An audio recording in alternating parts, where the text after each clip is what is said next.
It's easy to know what men find physically attractive, but have you ever stopped to think, what do men find emotionally attractive? I know it sounds weird, but what if I told you it's all about your mind and not at all about your body? I know it sounds weird, but on today's show, we're going to be discussing 5 mindsets men love in a woman. That way, you know how to get him desperate for you, regardless of what you look like. Welcome to the Players Club. If you're paying attention to me and everyone else in the live stream, please say here present so that I know you're here present and actively participating. Welcome to the show, all of you beautiful, beautiful souls. How you guys doing? I see we got Scotty was here super early in the TikTok chat. So we got Cheeks here.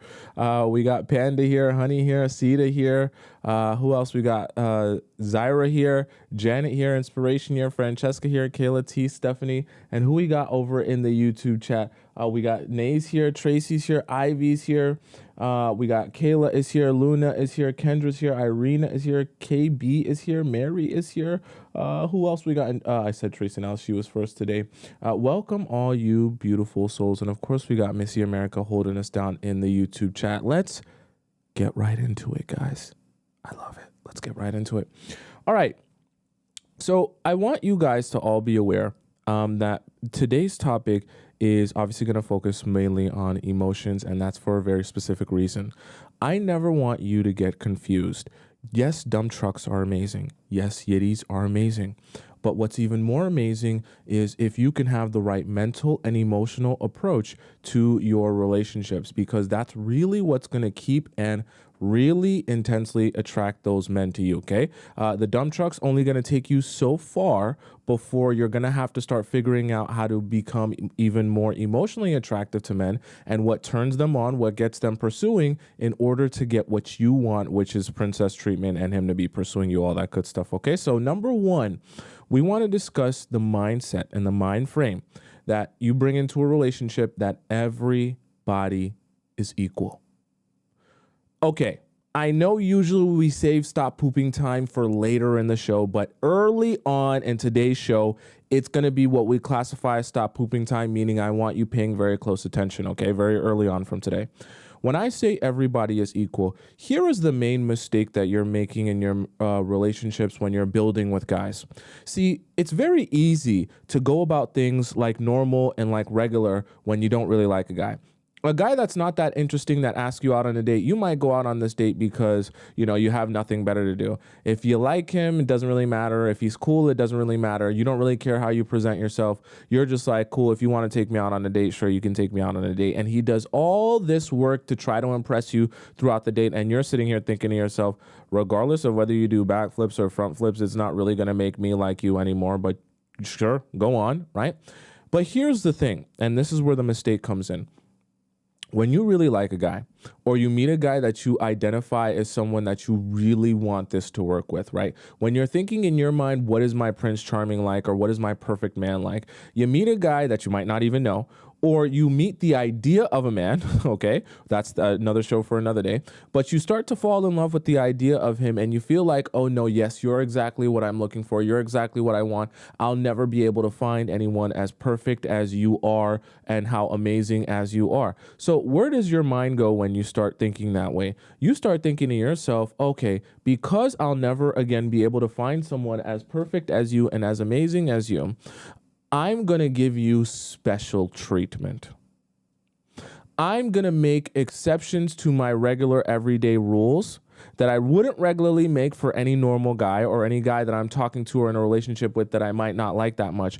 But for you, because I really like you and because I really want to be with you and because I really want this situation to work, I'm going to make some exceptions and changes specifically for you that I wouldn't regularly make.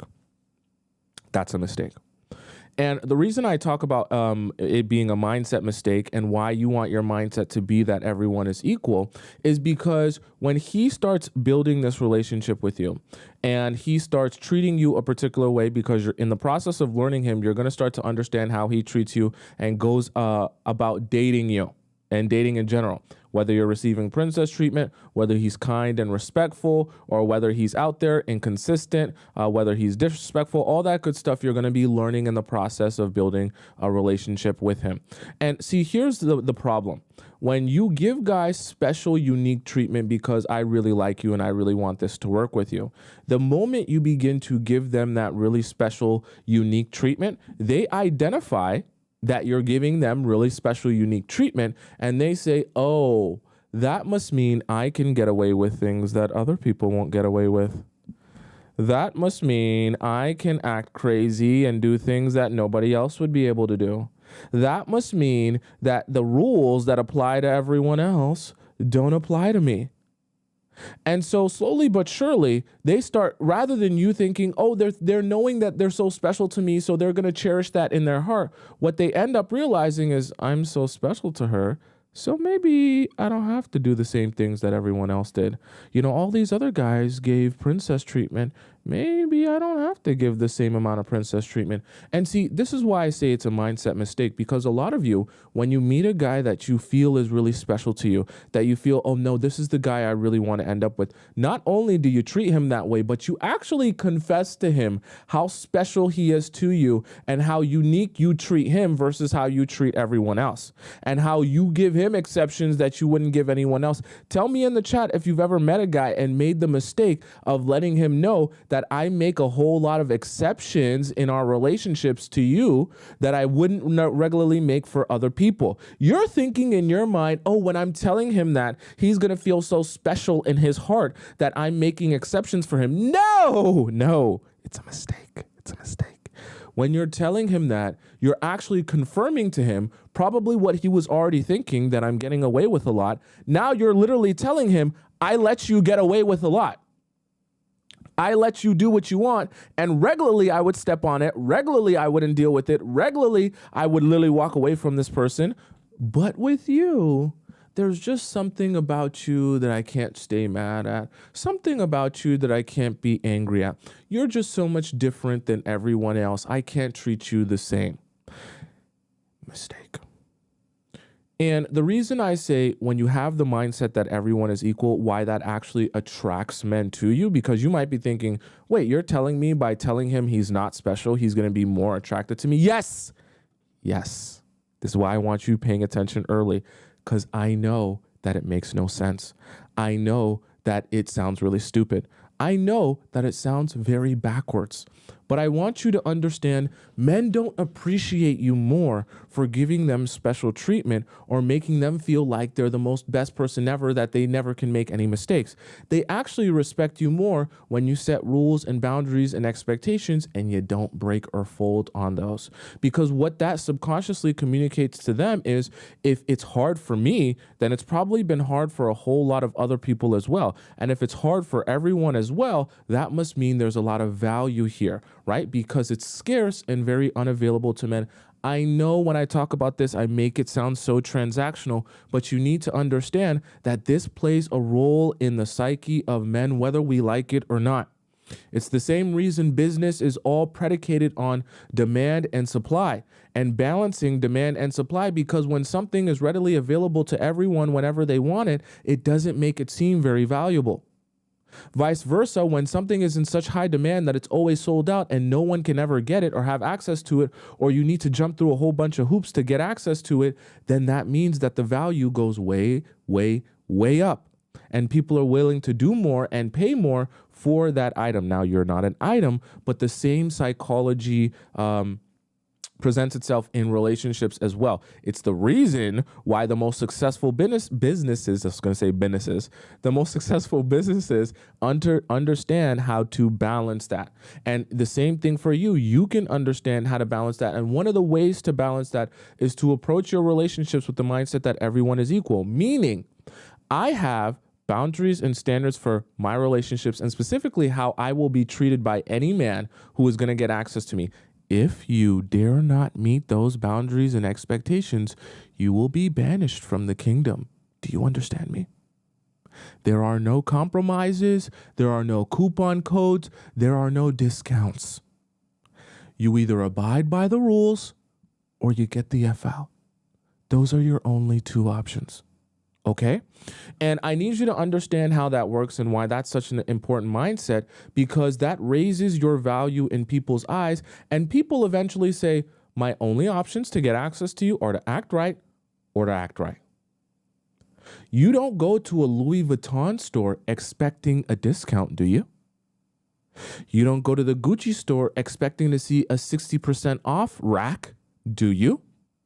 You don't expect to go to the Dior store and see some secondhand items for repurchase, do you? No. You go to those shops expecting to pay full price for the item because everyone wants it, and they don't do discounts at a designer store. Do you expect to see a Hermes authentic bag on eBay selling for 1/3 of the price? Do you expect to go to the Hermes store and pick up a bag on a Black Friday sale? Absolutely not. If you want an Hermes bag, you expect to pay full price for it. If you want a Chanel bag, you expect to pay full price for it. So if you don't have the money for a Chanel bag or an Hermes bag, you don't even bother walking into the store.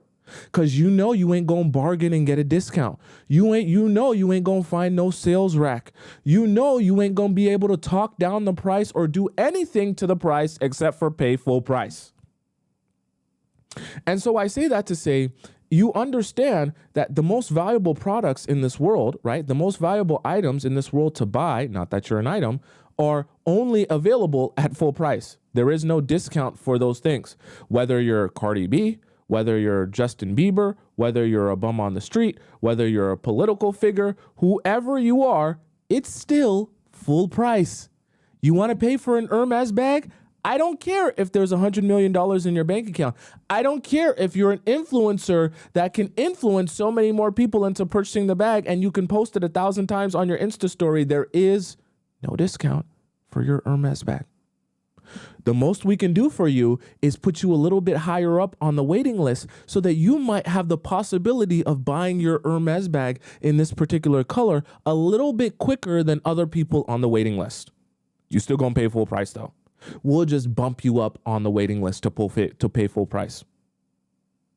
So I say that to say this is the type of mindset you need to be bringing into your relationships, because that will show men, oh, you have a lot of value. And when you show men that you have a lot of value, they'll respect you more for that. And they'll also approach you as if you have a lot of value. And see, subconsciously, when men perceive you as someone who has a lot of value because of the way you approach relationships, they say to themselves, okay, I need to fix up. I need to adjust my behavior. I need to make sure I have some urgency when it comes to this relationship and how I treat her. Because if I don't treat her the right way, if you don't walk into an Hermes store with the right amount of funds and a way to pay for that Hermes bag, they'll just kick you out. That's it. You're not going to be able to talk a whole bunch. You're not going to be able to chill in the store. If you don't have the come prepared to pay the full price for the Hermes bag, you're going to get kicked out of the store. That's it. And so men understand when it comes to you, as they begin to approach you and better learn and understand you, and they learn that this is your mindset and your approach to relationships, they say to themselves, oh, you know what? If I'm not prepared to pay full price, if I'm not prepared to be emotionally properly invested in here, if I'm not prepared to be consistent with her and consistent in this relationship, if I'm not prepared to give princess treatment to this beautiful, amazing woman here, I should just get out of the store because I'm wasting my time here. I'm not going to get a discount. I'm not going to be able to move willy-nilly. I'm not going to be able to mess around or play around. I'm not going to get special treatment because I'm good looking, or special treatment because, I'm more handsome or outgoing or charming than the other guys. Regardless of how much she likes me, everyone gets treated equal. And even more so than just how she treats me and approaches this relationship and what she allows, right? If I make a mistake, this is the even more important part and why I want you guys paying attention from the very beginning today. If I make a mistake, men need to be able to understand there is no special treatment for me for making a mistake in this relationship. I don't get exceptions where, oh, she expects princess treatment, or she expects to be respected a particular way in our relationship, or she expects consistency. And if I don't do that, if I disrespect her, if I call her outside of her name, if I don't show up to dates on time, if I stand her up, and she wouldn't accept that from bums who she doesn't care about, but for some reason she's going to accept that from me, all guys say to themselves is, oh, so everyone doesn't get treated equal. I get exceptions, and I get to do things that no one else would be able to get away with. How do you think bad kids get so bad? It's not just one day they wake up and do the worst thing ever and are a bad child from the start. They learn over time that there isn't consequences to their actions. And as they grow in their understanding that there aren't consequences to their actions, they continuously act out and act out and act out and act out. Why do you think what's the name? The girl on Dr. Phil with the red hair, the Cash Me Outside girl, Bad Barbie, right? Is her name now. How do you think she became such a bad child? It wasn't just an overnight thing, not to diss her. It's not just an overnight thing, right? But it's a learned experience over time that, oh, the things that most people wouldn't get away with, I can get away with. I don't have to face consequences. I don't have to face anything. I can just continue doing whatever I want to do, and I'll continue to get away with it and continue to do whatever I want to do. And so when people learn that and learn that they can treat you like that, they continue to push and push and push the limits until you end up on Dr. Phil with the crazy boyfriend that treats you crazy and has 13 side chicks that you pay for. Okay. And you end up on Dr. Phil because you're in an insane situation. Okay. I don't want that for you. Okay. So someone says how to make him realize that everybody is equal. This is something that you do not tell people, you show them this. It's part of the reason why I say that in a weird, very weird and strange way, one of the things you should be looking forward to in a relationship or in a talking stage is the first fight or disagreement that you have with someone, because that is your very first opportunity to show that person. I know this sounds horrible, but I'm telling you what you need to hear to get what you want. That is your first opportunity to show someone I mean business.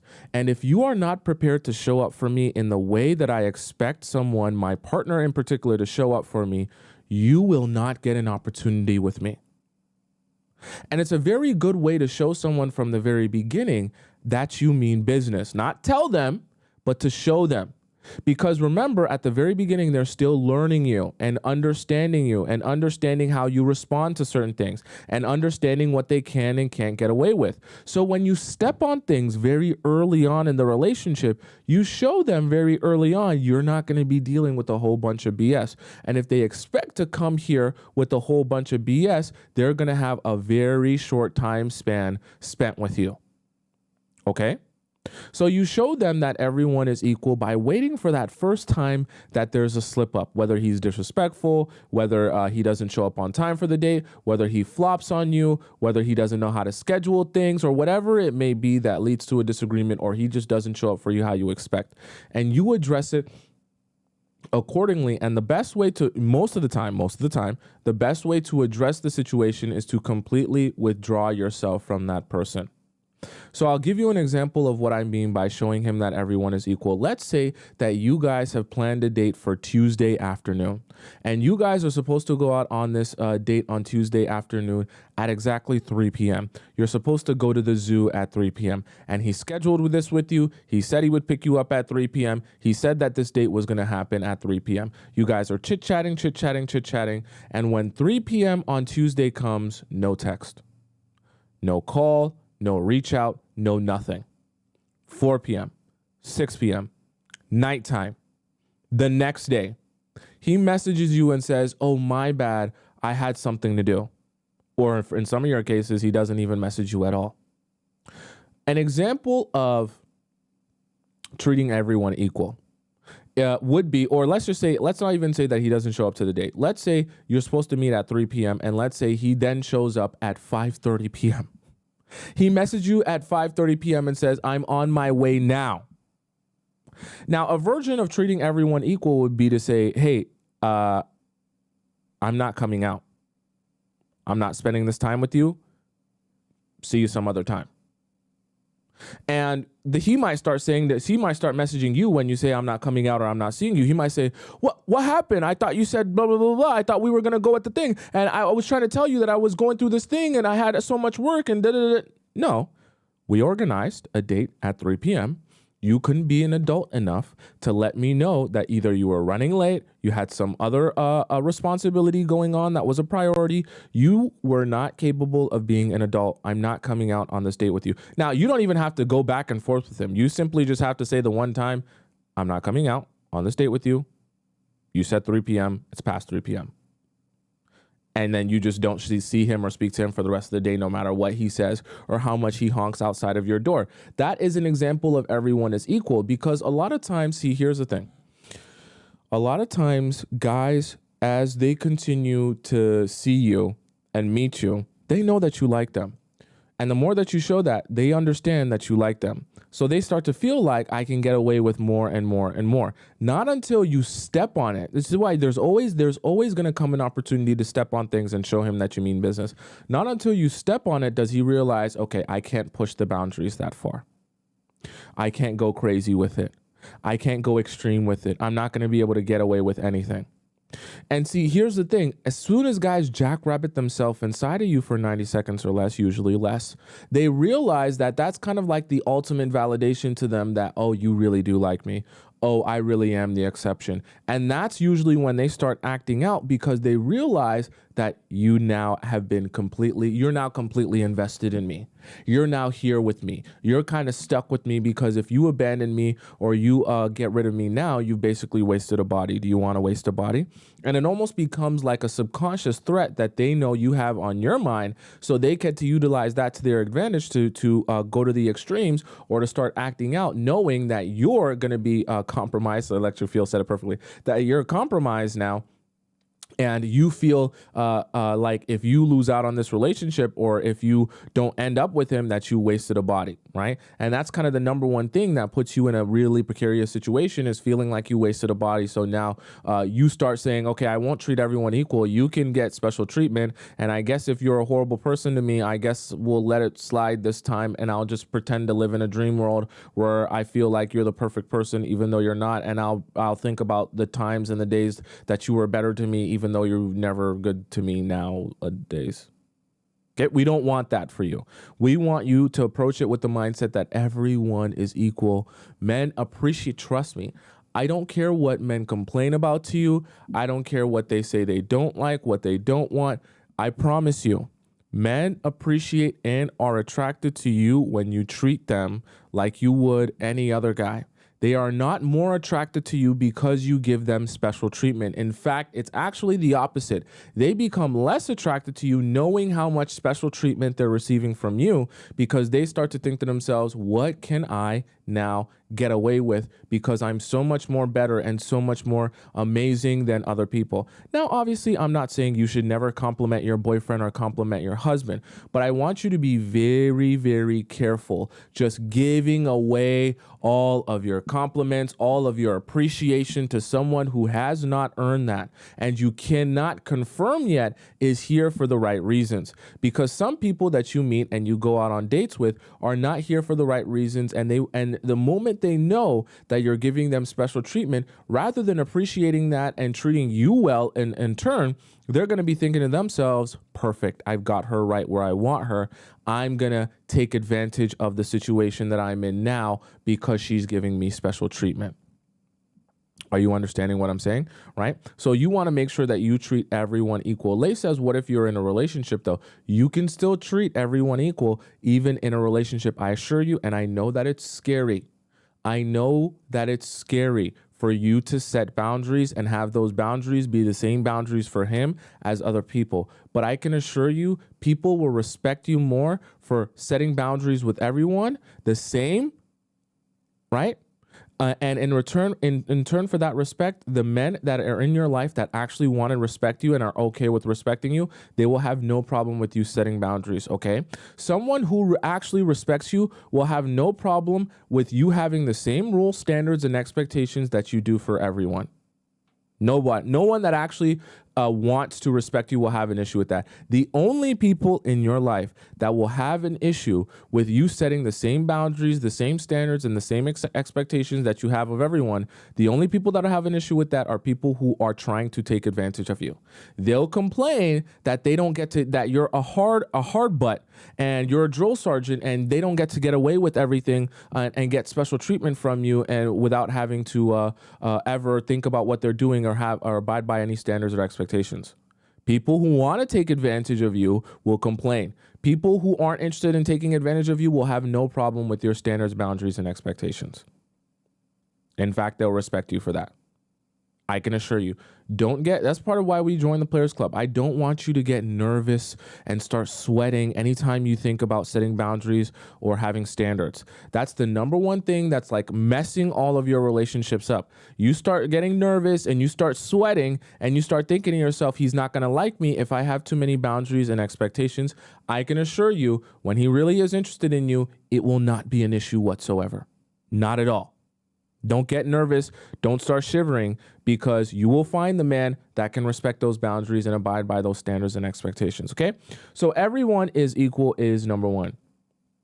Number two, the mindset that I want you to bring that is really attractive to men is that you are booked and busy. Once again, I know that it sounds really stupid because you're thinking to yourself, how can he be more attracted to me if I have less time to spend with him? Once again, the idea of demand and supply and the psychology that plays on our brain when we think to ourselves, oh, everyone wants that. That means that it's really valuable. That means I should want it too. And when I want it too and everyone wants it, that makes it harder to get, which confirms to me that everyone wants it because it's not available to me even when I try to get it. So I'm going to have to pay double the price, or I'm going to have to jump through hoops to get it, which means it's even more valuable. And it's like a self-fulfilling prophecy. Something is valuable because everyone wants it. And because everyone wants it, it's not very available to me. And because it's not available to me, that's like confirmation that everyone wants it and it's really valuable. So I say that to say being booked and busy is a perfect example of that. And when I say the mindset of being booked and busy, I mean bringing to your relationship the idea that, like, I have a lot of stuff going on. It's not just you and dating you and spending time with you. And I know that sounds like a diss when I'm saying that you should bring that mindset to a relationship, but men take note of that and they say, oh, your time actually is valuable. Oh, I'm not bringing the sunshine and the life into your life, right? When I come in, it's not the be end all of your life. You're booked and you're busy. I know that sounds like a really silly terminology, but men actually appreciate the fact that you don't have that much time for them. Why? Because it naturally brings out of them that hunter mindset that, oh, you don't have a lot of time for me, so I'm going to figure out what I must do to get your time. And it becomes like a puzzle or a game that they have to solve. I know that you guys hate games, but the reality of it is video games make billions of dollars every year for a reason. And men love playing video games for a reason. There is no good video game that starts people off from level 100. In every good video game, you're going to start from level 0 and you're going to work your way up to the top. So that should tell you in itself, men are obsessed. Think about how much your favorite man loves to sit on his fucking... I almost got upset. I always get upset when I talk about men playing video games. Think about how much your man loves to sit on his chair and play video games, right? So that should tell you, if video games start men off from 0 and allow them to build up to level 100, that should tell you how much men love working from ground 0 up to getting somewhere a lot better, with work, with time, with effort, and with practice. Okay, I really hate men playing video games, so that's why I cursed. It just really irks me. Okay, I don't want to get on a rant about that. But that's my point. You understand what I'm saying? So that should let you in on the fact that secretly, that you don't even realize it, but when you're booked and busy, right, it subconsciously tells men, oh, so I'm gonna have to work for your time.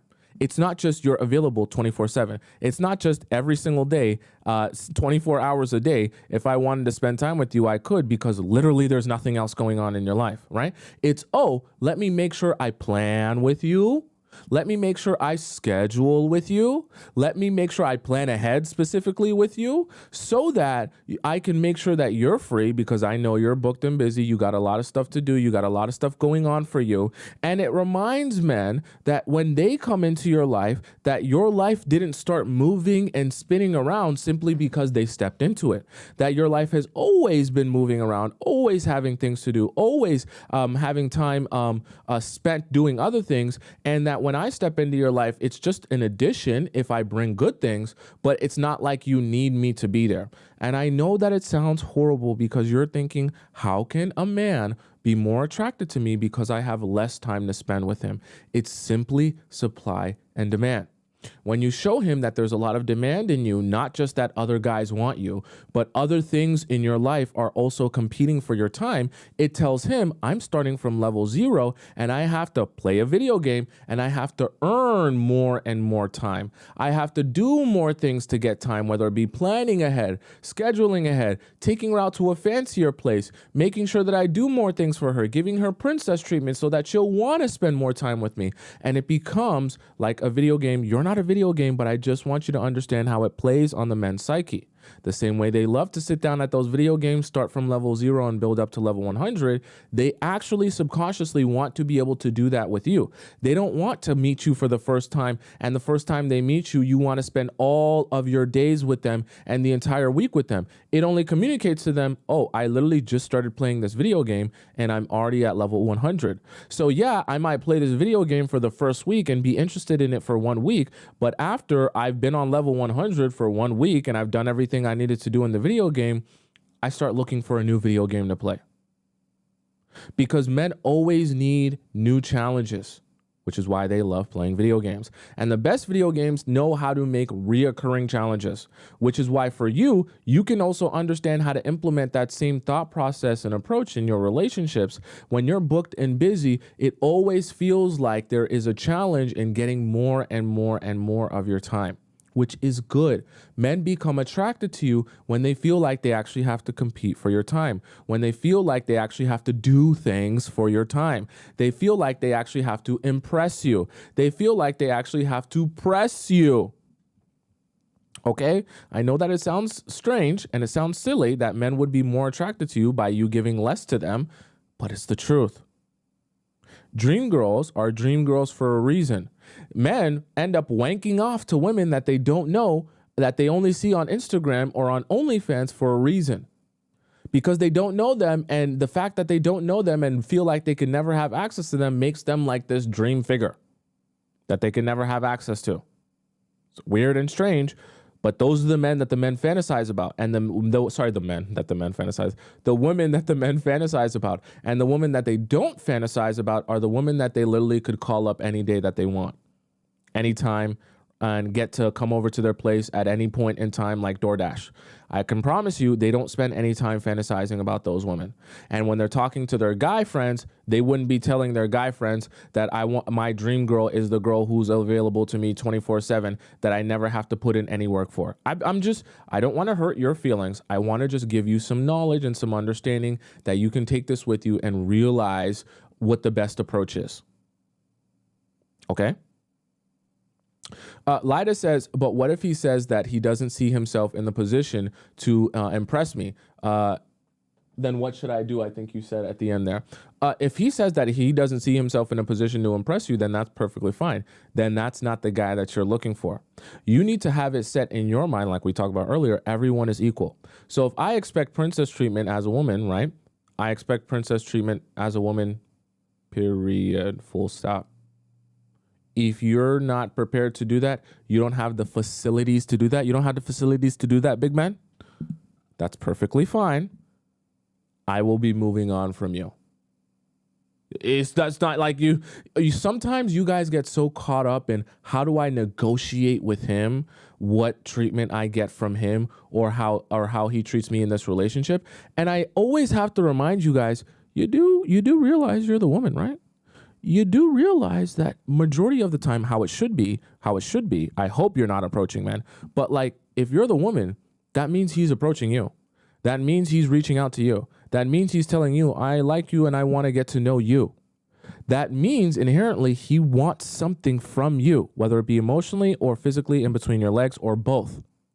If he wants something from you, it is not your job to negotiate with him what you expect from him in order for him to get access to you. You get to set the terms and conditions if he wants access to you. Sometimes you guys forget that and you guys ask me, oh, but Tomisin, how do I negotiate him treating me better because he's not been treating me well and, he's been with me.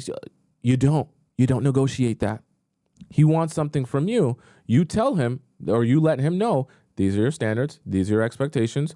You can either abide by those standards and expectations or not. Either one is fine with me. Like we talked about, I'm booked and busy. Everyone gets treated equal. And you'll see when you see these mindsets all feed into each other and feed into your approach, and your life becomes so easy and so simple and a lot less stressful because your life is full. And you say to yourself, I'm only here to get treated a particular way by a particular type of man who shows themselves to be what I'm looking for. If that's not you, that's perfectly fine. I don't have a problem with that. That will be someone. There's lots of people in line here prepared to do what's necessary to get access to me.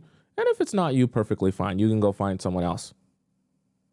I promise you, when you approach relationships with that mindset, you'll see a drastic difference in the way the men approach you. Because it's not just something that people see, there's something that people feel from you and an energy that people feel from you. And when they feel that energy from you, especially as the men, they begin to conform and adjust themselves to be what you need and what you're looking for. Instead of you thinking to yourself, how can I eliminate all of my boundaries and standards so that I can make it as easy for you to get access to me as possible, hoping that in the process of you getting a lot of easy access to me, you'll like me. Excuse me. And in reality, they never like you more for that. Alchemy says, hello, Tomisin is correct as usual. I would rather be alone in the corner with a coloring book than focusing on whether a man wants me. I wasted too many minutes focusing on the wrong men. 100%.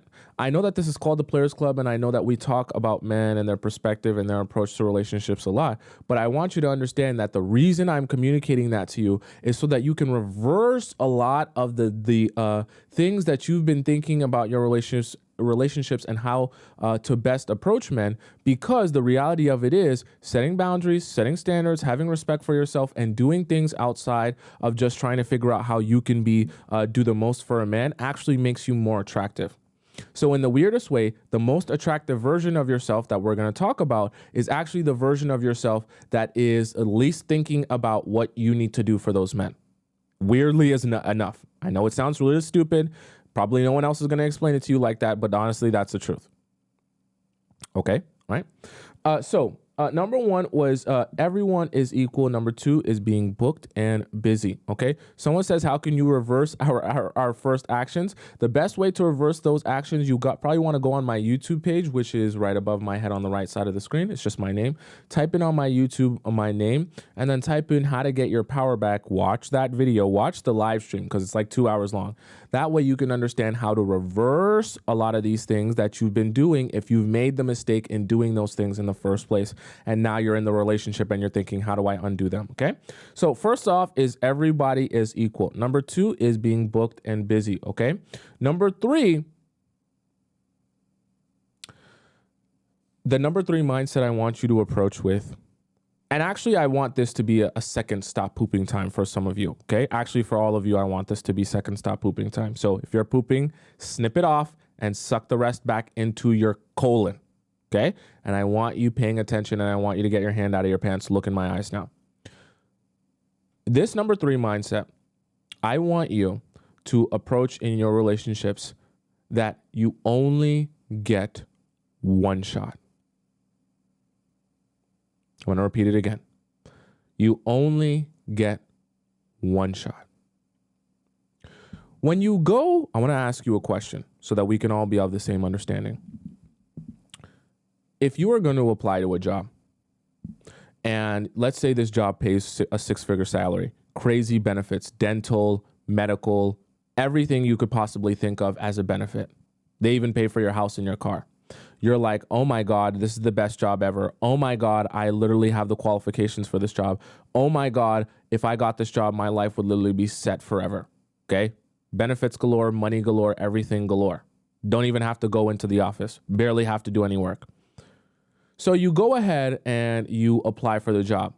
And then someone reaches back to you and says, hey, congratulations. We loved your resume and we want to interview you for this job.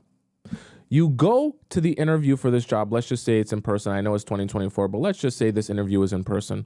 And let's just say when you go for this interview, you're stumbling over your words. When you're reciting your resume, you don't really know, you're not really reciting it well. Your speech is really off. You're sweating. You're nervous. When you're talking about the job and your skill set, you just bomb the entire interview. You start cursing. You don't know what to do. The whole interview goes horribly. When you walk out of that interview, I want to ask you a question, and this is where I actually want you to answer. And you've bombed that interview. Are you going to call the hiring manager up after that interview and say, hey, hiring manager, I want to let you know I was having a bad hair day and a bad outfit day and a bad everything day. I didn't get my vitamins. I didn't get my minerals. I didn't work out in the morning. I was just feeling like garbage. And I was wondering, hiring manager, could you be so kind as to give me another opportunity to interview for this amazing job? I mean, it's the best job ever. And I would love to have this job. And I know that I bombed the first interview, but I would love to be able to redo my interview and have another interview. I'm asking you a question, honestly. Would you call the hiring manager back and ask them for a second interview? Or would you say to yourself, I bombed the interview. That's probably it for me. Okay? I'm asking you a genuine question. I want all of you to answer. Are you going to, after you bomb the interview, are you going to call the hiring manager and ask them for a second interview again? Or are you just going to say, damn, I missed my shot. I missed my opportunity and I'm going to move on? I see a lot of people saying, no, some Coach K says I wouldn't even think about it. So the reason that I asked that question is because you understand that there are no second chance interviews, which is why you wouldn't even bother asking for a second chance interview, which is why you would feel so horribly if you bombed the first interview, because there is no second interview. And the reason I say that is because, see, the thing about it is, when you understand that you're only going to get one shot at something, it becomes that much more important and urgent for you to get it right the first time. However, if I were to tell you that on that same interview, before you went to go interview, that you actually have at least 10 shots to get this right and you can still get the job, well, how much pressure do you think is going to be on you for that first interview? Probably not a lot. In fact, you might not even prepare as much as you regularly would for an interview because you realize that there's another opportunity a week from now, another opportunity a couple of days from now, another opportunity a couple months from now, and you can just continue responding your opportunities until you finally get the job. And see, you'll bring a lot less urgency to that every singular job interview and every singular, we'll call it opportunity, because you realize that you're going to get another one. So I say that to say, when you bring the mindset into your relationships that each and every man gets treated equal, but even more importantly than that, you get one shot to do this the right way. See, what ends up coming out of you when you approach it like that is a zero tolerance for BS.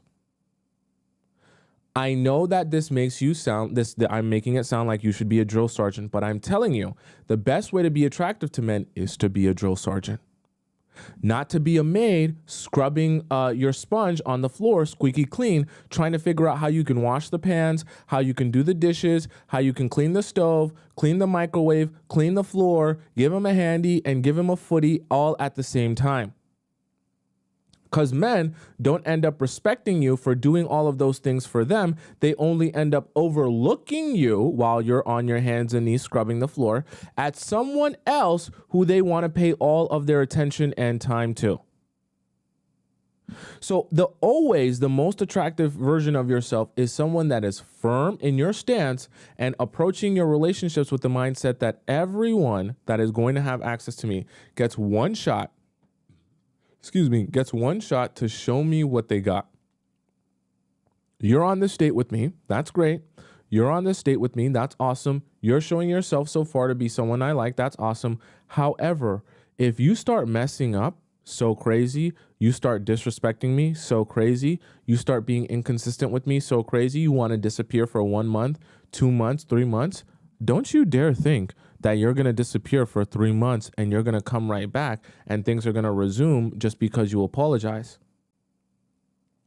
Do you get to call in sick for 3 months and keep your job? If you disappear from your job for 2 weeks or 3 weeks or 1 month, do you just get to walk back into the office and resume your job like nothing happened? So if people don't get to do that for jobs that pay minimum wage, why are you allowing men to do that with your life?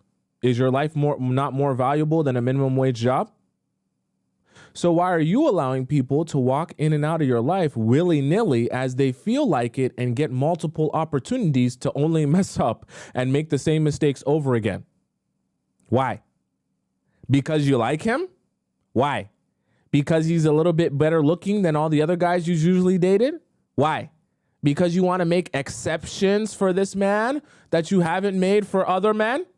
You see how each and every one of these mindsets kind of combine and intertwine in each other and mix in this either horrible or amazing soup where based on your mindset and your approach, you start making a lot of either good decisions or bad decisions. And I'm trying to help you identify these mindset changes and changes to your approach that you can have that will help you see way, way, way better results.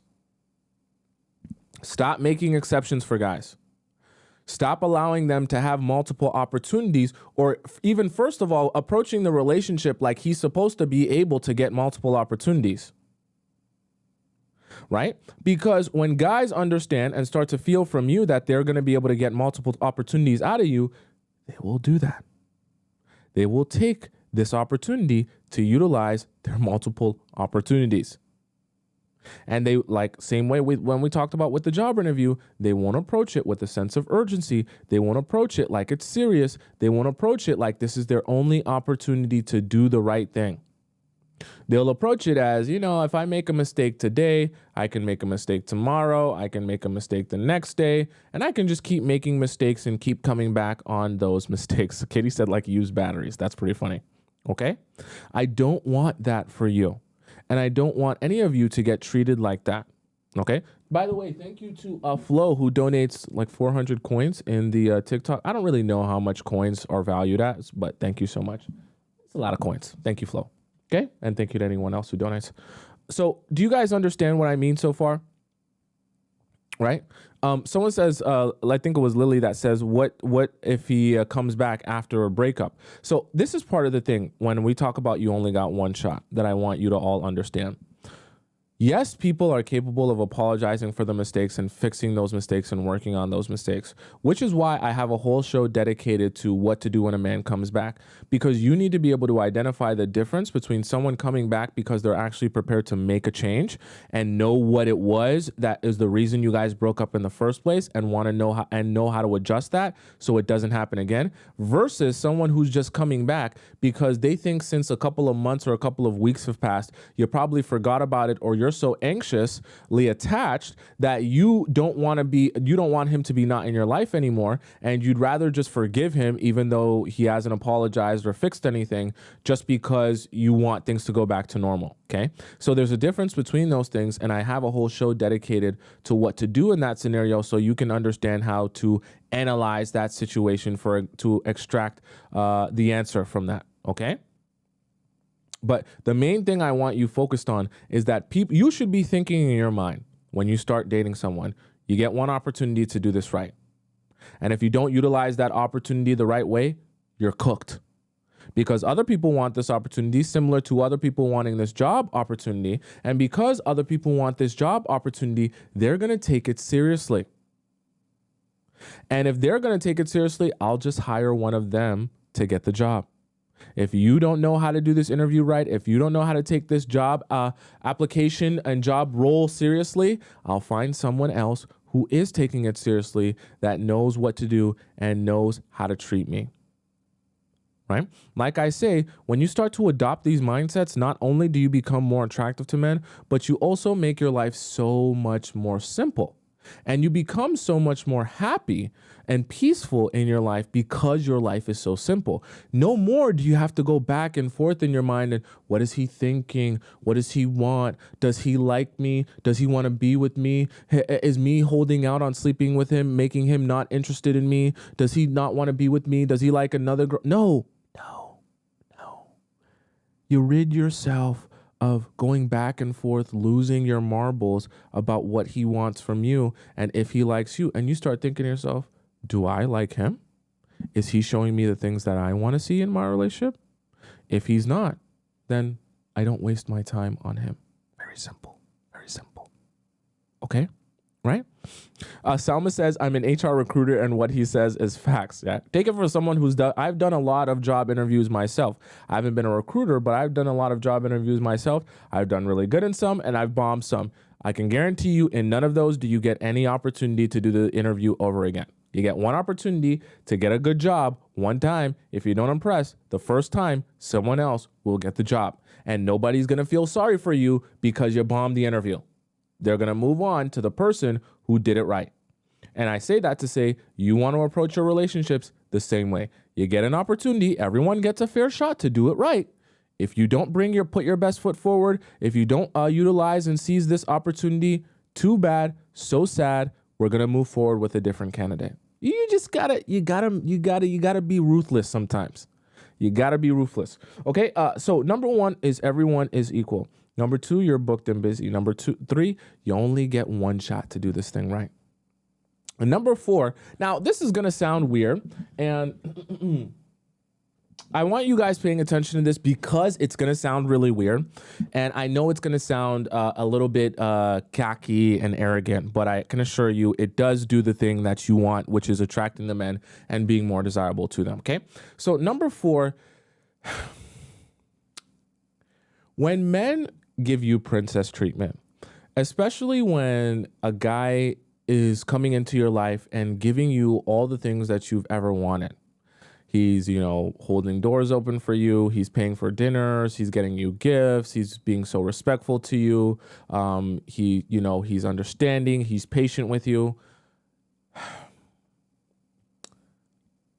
I do want you to appreciate people when they treat you right. But here is the thing that I want to also put in your mind that I want you to start approaching your relationships as with anyone.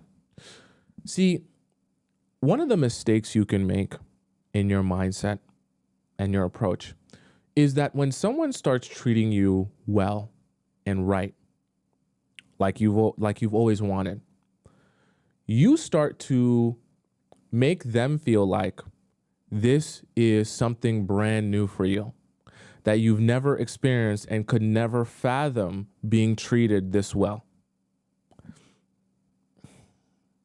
This is why I want us to pause on this. Because number four is I want you to approach your relationships with the mindset that being treated like a princess is nothing new. Not because that it's best for you to be arrogant and cocky. But here's the thing. When you start acting like every man in my life has treated me like a piece of garbage on the street and stepped on me and squished me and literally thrown me in the dumpster and discarded of me, but you're the first man to actually pay attention to me, take care of me, and treat me right. I know that you're just trying to communicate how you really feel. But when men are absorbing that from you, they start to think to themselves, wait a second. I thought I was treating you so well because that's the only way I was going to ever have access to you, the same way that's the only way any man was going to ever have access to you. Are you trying to tell me that there are men who literally did nothing for you and got just as much access to you? Are you trying to tell me that I reached into the dumpster and rummaged through the dumpster and picked out a piece of garbage that no one else wanted? I dusted it off and I put it on my nightstand and put a glowing light on it, and other people are walking by like, oh, that's the piece of garbage I literally threw away yesterday. It was reeking up a crazy scent in my house, so I had to get rid of it. Crazy that he has it on his nightstand and he worships it. And you need to understand what that does to a man's psyche. Okay? Because not only do they enjoy pursuing you, but they also want to feel like they're justified in their pursuit of you. That because they're giving you princess treatment, and the reason that they even are able to have access to you is because, like we talked about before, that you have a lot of value and that everyone wants you and you're scarce. And a function of you having a lot of value and you being so scarce is that no one else will really have that much access to you. So the fact that he has access to you, and I know this sounds really horrible, but I have to explain it to you. The fact that he has access to you then becomes like a self-fulfilling prophecy on himself of his own self-worth. He starts to feel like you're a representation of how amazing of a man he is because he has access to you, someone who no one else has access to. I know it sounds convoluted, I know it sounds silly, and I know it sounds dumb, but I can assure you that this does happen. So the reason why I say I want your mindset to shift to princess treatment ain't nothing new. In fact, I'm shocked when a man doesn't give me that. Then the way you'll start to approach your relationships, the men in your life will also be of the belief that princess treatment is nothing new. Not that you're not appreciative of it, but it's not as if, oh, I'm only used to being treated like garbage and you're the first man to not treat me like garbage. I'm so shocked that any man would ever not treat me like garbage. Because then they think to themselves, why am I the first guy in her life not treating her like garbage? All these damn men get to jackrabbit themselves inside of her and treat her like garbage? And I'm the first bozo to actually treat her like a princess? I'm an idiot. I'm an idiot. I promise you, guys don't want to feel like the bozo who's the first to treat you like a princess. I know that it sounds horrible, but I want to let you in on that secret. So when men are giving you princess treatment, when men are treating you how you expect to be treated, there's nothing wrong with being giddy, nothing wrong with being excited. But I don't want you to approach it from the standpoint of, oh my God, you're the first guy to ever treat me well. Oh my God, I've never before been treated this amazing. I don't want you to go over the top with it. I want you to treat this like this is an everyday, regular thing. Okay? Right? Part of the same reason, part of the same reason where think of the idea that if you were going to hang out with rich people, do you think that if you were going to try to fake being a really rich, high class person, you're going to get excited about something mundane that most rich people wouldn't even be fazed at? If you were hanging around rich people, are you going to start saying, oh my God, $90 for shoes? That's so expensive. If you were trying to fake being rich and hang around rich people and pretend like you're one of those rich people, you're not going to complain about spending $90 on a shoe because you want to seem rich and unbothered about spending $90 on a shoe. So you're going to make it seem like if I spend $90 on a shoe, that ain't nothing new. We spend $90 on shoes any day because my bank account full of figures. Okay? If you were going to pretend to be rich, and vice versa, if you were going to go to the shoe store and you were going to complain about not getting a 60% discount and you were trying to hang out with rich people and make yourself look rich to all the rich people, the rich friends are going to look at you like, wait a second, this ain't nothing new to you to go to the store and buy some shoes? You looking all through the sale, like you have a problem with buying some shoes? You have a problem, just getting some kicks at the store? I thought you was rich. What happened to that? Right? And so I just say that to say, the moment you start acting like this is like brand new to receive princess treatment from a guy, they start thinking to themselves, well, something must be off here because I thought you had a lot of value. I thought you were really scarce. I thought everyone wanted you. And if everyone wants you and you're really valuable, wouldn't all the men that are in your life be giving you princess treatment? Why am I the first guy in your life giving you princess treatment if that's something that you expect from everyone, unless I'm the first, right? As weird as it sounds, people do not like to be pioneers and the first to do something, right? They like to join in on the already existing like gravy train. So whatever everyone else is already thinking and doing, whatever the trend is, that's what most people like to be able to hop onto. Okay. The same reason why it sounds really ridiculous to pay $500 resell for a pair of sneakers. But if everyone wants those sneakers really bad and everyone is paying $500 for those sneakers, you say to yourself, well, I guess it makes logical sense for me to pay $500 for a pair of sneakers that cost 50 cents to make in a factory by a small Asian boy. But I guess because everyone else is paying $500, I'll pay $500 too. And it's a lot easier to jump on the gravy train where you convince yourself that something has a lot of value because everyone else has treated it like it has a lot of value.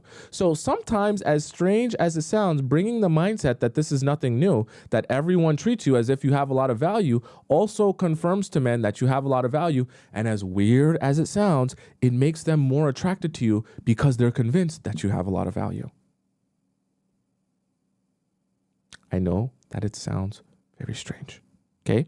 But I want to assure you, once you start to absorb this, you'll be like, aha, I get it now. I see what you're saying. I see what you're getting at. I see where the adjustments in my approach should be so that I present myself the correct way and he views me the correct way and then he treats me accordingly. Okay. Because that's what mostly... that is a lot of what we talk about in the Players Club. See, when we talk about being the most attractive version of yourself, it's not about doing more for the men. It's really about understanding how their mind works and understanding how you want to be viewed because he's going to treat you according to his perspective and view of you. So you strategically position yourself in a light that is exactly how you want to be viewed, and then he treats you accordingly. So you don't end up having to do anything more for him. You just end up having to focus on how he perceives you, knowing that his perception of you is going to lead to how he ends up treating you. And then once you understand that, then you're good. You're Gucci. Okay. Let's see here. We have a donation here. Let me read out this donation. Poker Chick says, just donates $10. It's just a super sticker. Thank you so much, Poker Chick. I appreciate that. Thank you so much to all of you that donate. Okay. Does that make sense? Fake Q says, I get why my past relationships ended. Okay. You see, we all make mistakes, including me. I make mistakes as well. I'm not an AI, or am I? And so we all learn and grow, but it's good when you step into the Players Club and you start to realize some things. You'll be like, okay, so now I see what the adjustment is. Okay. Now I see what the change is. Cause like I said, having a big dump truck is great. Having amazing yiddies is great, but the reality of it is the most attractive version of you isn't someone that has bigger yiddies or, a bigger dump truck. It's really the version of you that understands how to inspire particular actions in a man, understands how they think, understands how they go about relationships and approach them from a mental and emotional standpoint, and understanding how to adjust yourself into the right light so that he treats you the right way. Okay, that's the most attractive version of yourself, and that's the version of yourself that can get chased by anyone regardless of really what you look like.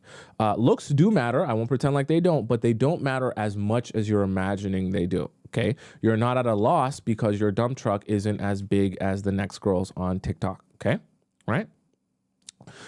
Says you must treat yourself in a certain way so you can attract who will treat you the way that you like to be treated 100%, which is part of the things that we talk about here in the Players Club. Ketsi says I'm average looking. Truthfully and honestly, it doesn't matter as much as you think it does. Okay, even being average looking, you can still attract a lot of men with your energy and with your mindset and with your approach. As weird and as strange as it sounds, probably no one will admit that to you, but it's honestly the truth, okay? There's lots of women who can attract men without having the most ridiculous, crazy dump truck. And also never forget that men are into lots of different things, okay? I'll assure you of that. There are men that are into plus size, petite, small, big, medium, all shapes, colors, and size. I can assure you.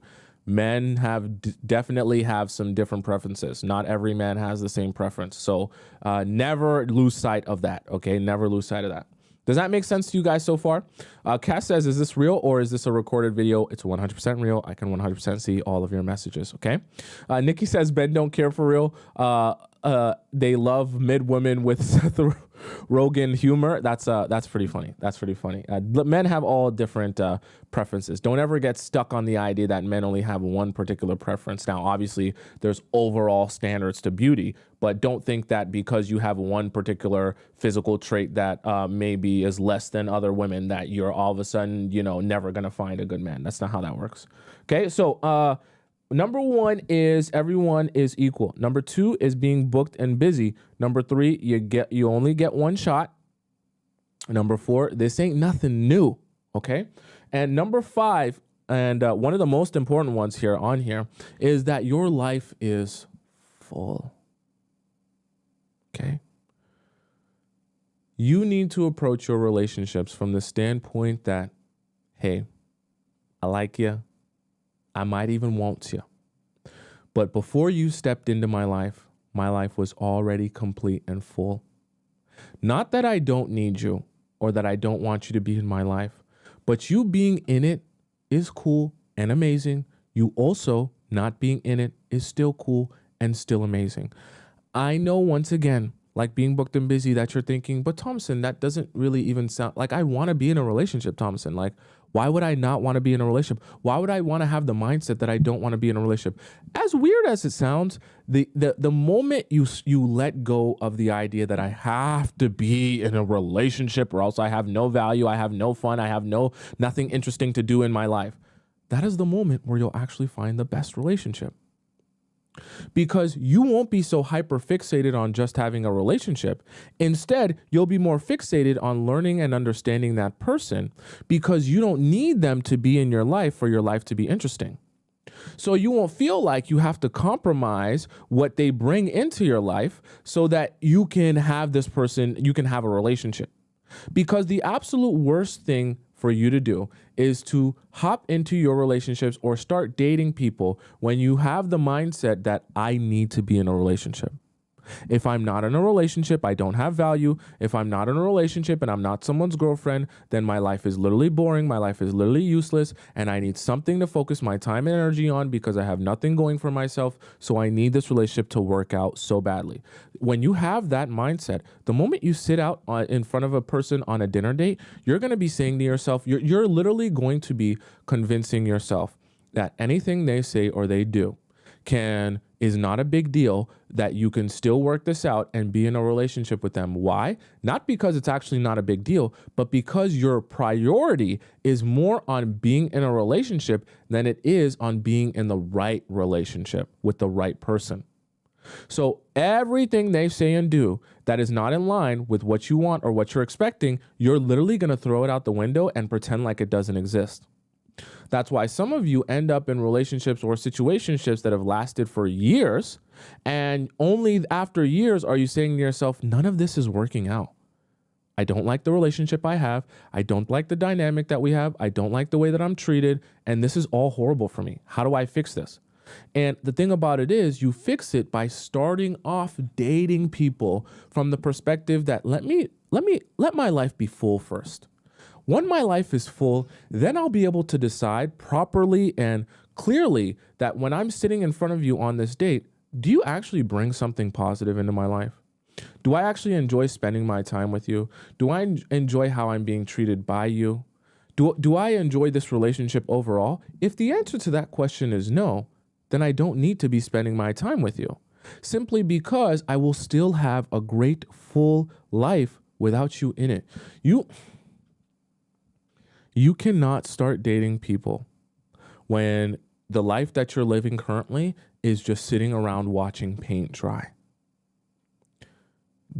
Do not do that. Kitty just said it in the TikTok chat. Don't go into your dating stages, right, when you start dating people, relationship hungry. You will always end up with a worse partner because you're relationship hungry. Right? And a perfect example of that is food, actually. We talk about food a lot on this show, clearly. A perfect example of that is food. When you're starving, are you as picky as to what you'll eat when you're starving and you really want something to eat? Probably not. Because you're starving. So you'd rather just get something in you than to be super picky about what you eat at the expense of not being able to eat something right now. Because if you're starving, yeah, I could chef you up a 5-course meal that'll probably take me 5 hours to make, or maybe a day to make, because I got to marinate this, I got to make this from scratch and make that from scratch. And you're going to be saying, damn that, just give me a peanut butter and jelly sandwich. I'm so hungry. And see, the thing about that is, it's the same thing in your relationships. If your relationship's starved and you're so hungry for one and you're so desperate for one, you'll be willing to take on anyone that comes into your life, even if they're not what you're looking for, even if they're a rinky-dink peanut butter sandwich that's stale. You'll be like, I need a relationship. I need a man. Whoever the man is, I don't care if he's got one arm. I don't care if he's got one leg. I don't care if he's got a single eye, no eyes. I don't care if he's blind. Not that there's anything wrong with blind people. I don't care if he can barely walk. I don't care if he's got 2 front teeth. I want a relationship with a man. And when you go into your dating stages or your talking stages like that, you'll accept anything from anyone. And like we talked about, you won't be treating everyone equal. You'll make a lot of exceptions because you want this relationship to work out with this man. You won't be booked and busy because you'll be thinking about, how do I make more adjustments so I'm more free and more available to you so that you'll like me. You'll also not be giving him multiple opportunities. Why? Because you really, really want this to work and you don't want it to not work. So you're trying to give him as many opportunities to make this work and help this work. And you'll be desperate for him and for him to treat you right. And finally, for someone to treat you not like garbage. So this won't be like nothing new to you. Okay. So all of these things kind of work together and they intertwine into each other. And why this particular mindset will not only make you more attractive to men, but make you more secure in yourself, which in turn makes you more attractive to men. And as those men continue to pursue you, you get more of what you want and you spend less time compromising with men who are the ones approaching you. Because like I said earlier, never, ever, ever forget that you as the woman are the person being approached. You should be the one being approached. You shouldn't be going up to guys and approaching them and asking them out.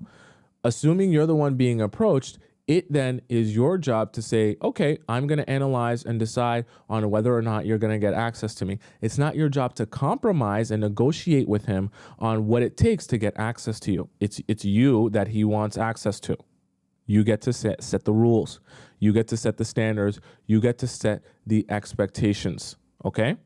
Right? Someone says femininity rules the relationship. It truly does. Because if he wants something from you, then you get to decide what the terms are if he's going to get that thing from you. Just you can't never forget that as a reality. Okay.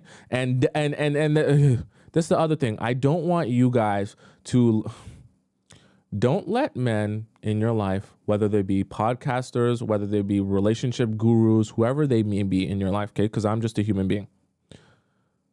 Don't let people come into your life, especially the guys, and convince you that high value men don't pursue women. Okay. It's a trap and it's a trick that the men have used now to get you of the belief that it is your job to do the pursuing. High value men do pursue the woman that they want. Now, they don't chase around every single woman all over the place all the time, but they do pursue the woman that they actually want. The single woman that they actually want, they do pursue. LeBron James pursued his wife, okay? All of these amazing celebrity figures. Some people keep saying I'm lagging. My internet looks good. Am I lagging on YouTube, guys? It might just be TikTok because my internet looks good from here. Okay, right? All of these famous men, all of these famous celebrities, Lionel Messi, LeBron James, Cristiano Ronaldo, I just said a whole bunch of athletes, but all these famous men that are married, right? Do you expect me to believe that because they're so high value that their women took them out on dates, their women courted them, their women took care of them and gave them princess treatment? The reason I say that is because only a certain category of men will try to get you to believe in that so that you will start pursuing men in your life and hopefully you'll start pursuing them that they don't have to do any work. It's just a load of garbage. Now, high value men, they don't chase around women, like a hungry hyena, like with their tail cut off, with their tail wagging, just any woman. They pursue the right woman that they know they're looking for because that's the type of woman they're looking for. Okay? Not every woman, but they'll chase the right woman that they actually want and identify that that's who they're looking for. So never forget that, and never forget that you're in a position of power if you are what that man wants. Okay? Never forget that. Don't get all caught up in the mindset that, if I want him to, then I got to make sure that I do backflips and front flips and make it as easy for him to get access to me as I possibly can so that he'll be with me. Don't do that. Don't become a pick-me-sha. Don't do that. Don't do that. Okay? Right? Adriana says, what to say when they ask you what you're looking for. I've actually mentioned that before on the show. And when someone asks you what you're looking for, just be very vague. I'm looking for someone who's nice, someone who's interesting, someone who's funny, right? Say a bunch of vague, generic stuff simply because at the very beginning, you don't know what men are going to do with that information. I'm just being honest with you. They're strangers. You're dating a stranger. And a lot of times, if you go into too specific detail about exactly what you're looking for, guys will realize that the best way to get to your heart is by simply making themselves a one-to-one replica suit of exactly what you described you're looking for. They will just become that. They'll zip up their suit. They'll make you feel like they're your Prince Charming. They'll sleep with you. And once they get to jackrabbit themselves inside of you for 90 seconds or less, they will then unzip their Prince Charming suit, step out of it and say, goodbye forever now. I finally got what I was here for. And you'll be like, wait, what? What just happened? So I say that to say, don't do yourself a disservice by giving that valuable, sensitive information to a random stranger until you can ensure that you can actually trust him because he's here for the right reasons, not just here to take advantage of you and utilize you and then discard of you, okay? I just have to let you guys in on that. Not that every man in the world is bad, but you just have to understand you're dating strangers. So you have no idea what they're actually here for. And so it's best for you to keep a lot of your cards close to the chest, ask him a lot of questions, gather a lot of information about him, so then you can make a good decision about whether or not you're going to be giving him access to you. I know it sounds a lot like a game. We can call it that, but the reality of it is that's the world that we live in, and that's the dating game. The person with the most information always wins, always, okay? Someone said, what was number 4? I'll just go through the points as they stand. I'm not going to talk about them. Number 1 was everyone is equal. Number 2 is booked and busy. Number 3 is you only get one shot. Number 4, nothing new. And number 5, life is full. You can find all of those points, like you can rewatch the entire show. It's available on my YouTube. My YouTube name is just on the top right of my screen here. And once you type in my YouTube name on YouTube, I'm live on YouTube at the same time as TikTok. And you can rewind this and rewatch it. Just go over into the live section. That's where it'll be, okay? For those of you who want to rewatch the points or maybe you missed a part, okay? Does that make sense to you guys so far? Vicky says, how do we know if they genuinely want us? Length of the chase. So if they keep chasing after pineapples, it's genuine. What if they just want more pineapples? Okay. Vicky asked a question that I know a lot of you really love to ask, and I love to answer for you all so that you have a better understanding of this. I'm just a human being, so maybe I could be wrong. I know that a lot of other relationship gurus and experts, okay, I just a human being, will tell you that the best way to go about this is to have the specific timeline and date set in your calendar for how long you should let it be until you let a man sleep with you. Sounds great in theory. But in reality, because me and you are friends and I know how we really live our lives, okay? We don't live our lives in a book. We don't live our lives on a piece of paper or on a calendar. The reality of it is, I know that if I just simply tell you a specific date that you should be waiting for or time period that you should be waiting for, your mind is going to be fixated on Tomisin told me to wait exactly 93 days, 3 hours, and 33 seconds. So that's exactly how long I'm going to wait until I let him sleep with me. The problem with that is your mind will be so fixated on how much time has passed and not fixated on how much information have I extracted. And see, the thing about it is, in the process of that 93 days, 3 hours, and 33 seconds, you might have only gone on one date every 2 weeks with him. You might have only gone on one date every 2 weeks with him and have a silly chit chat about nothing. that you don't really know him. You don't know anything about him. You don't know about his past relationships. You don't know how he, what his approach is. You don't know what he wants here. You don't even know really how he treats you because you only see him on Saturday nights for 2 hours at a time and you talk about literally nothing. And so I say that to say, when your focus is all about how much time has passed, you can get to the 93rd day, 3 hours and 33 seconds. You open your legs wide, he jackrabbits himself inside of you, and you're thinking in your mind, I did a good thing, Tomisin. Someone said yesterday that they were slurping a man off and they were thinking about me and our show. So anyways, you might be getting jackrabbited for 90 seconds thinking, oh my God, Tomisin, I did such a good thing. I waited exactly 93 days, 3 hours and 33 seconds. But in reality, after he jackrabbits himself inside of you, you realize that you don't actually know him. And in the 90-day span that has gone on, you were so focused on the timeline and not focused on extracting information that all you did on these dates that you had, these dinner dates, was talk about nothing. And you've extracted no information from him in a whole 90 days.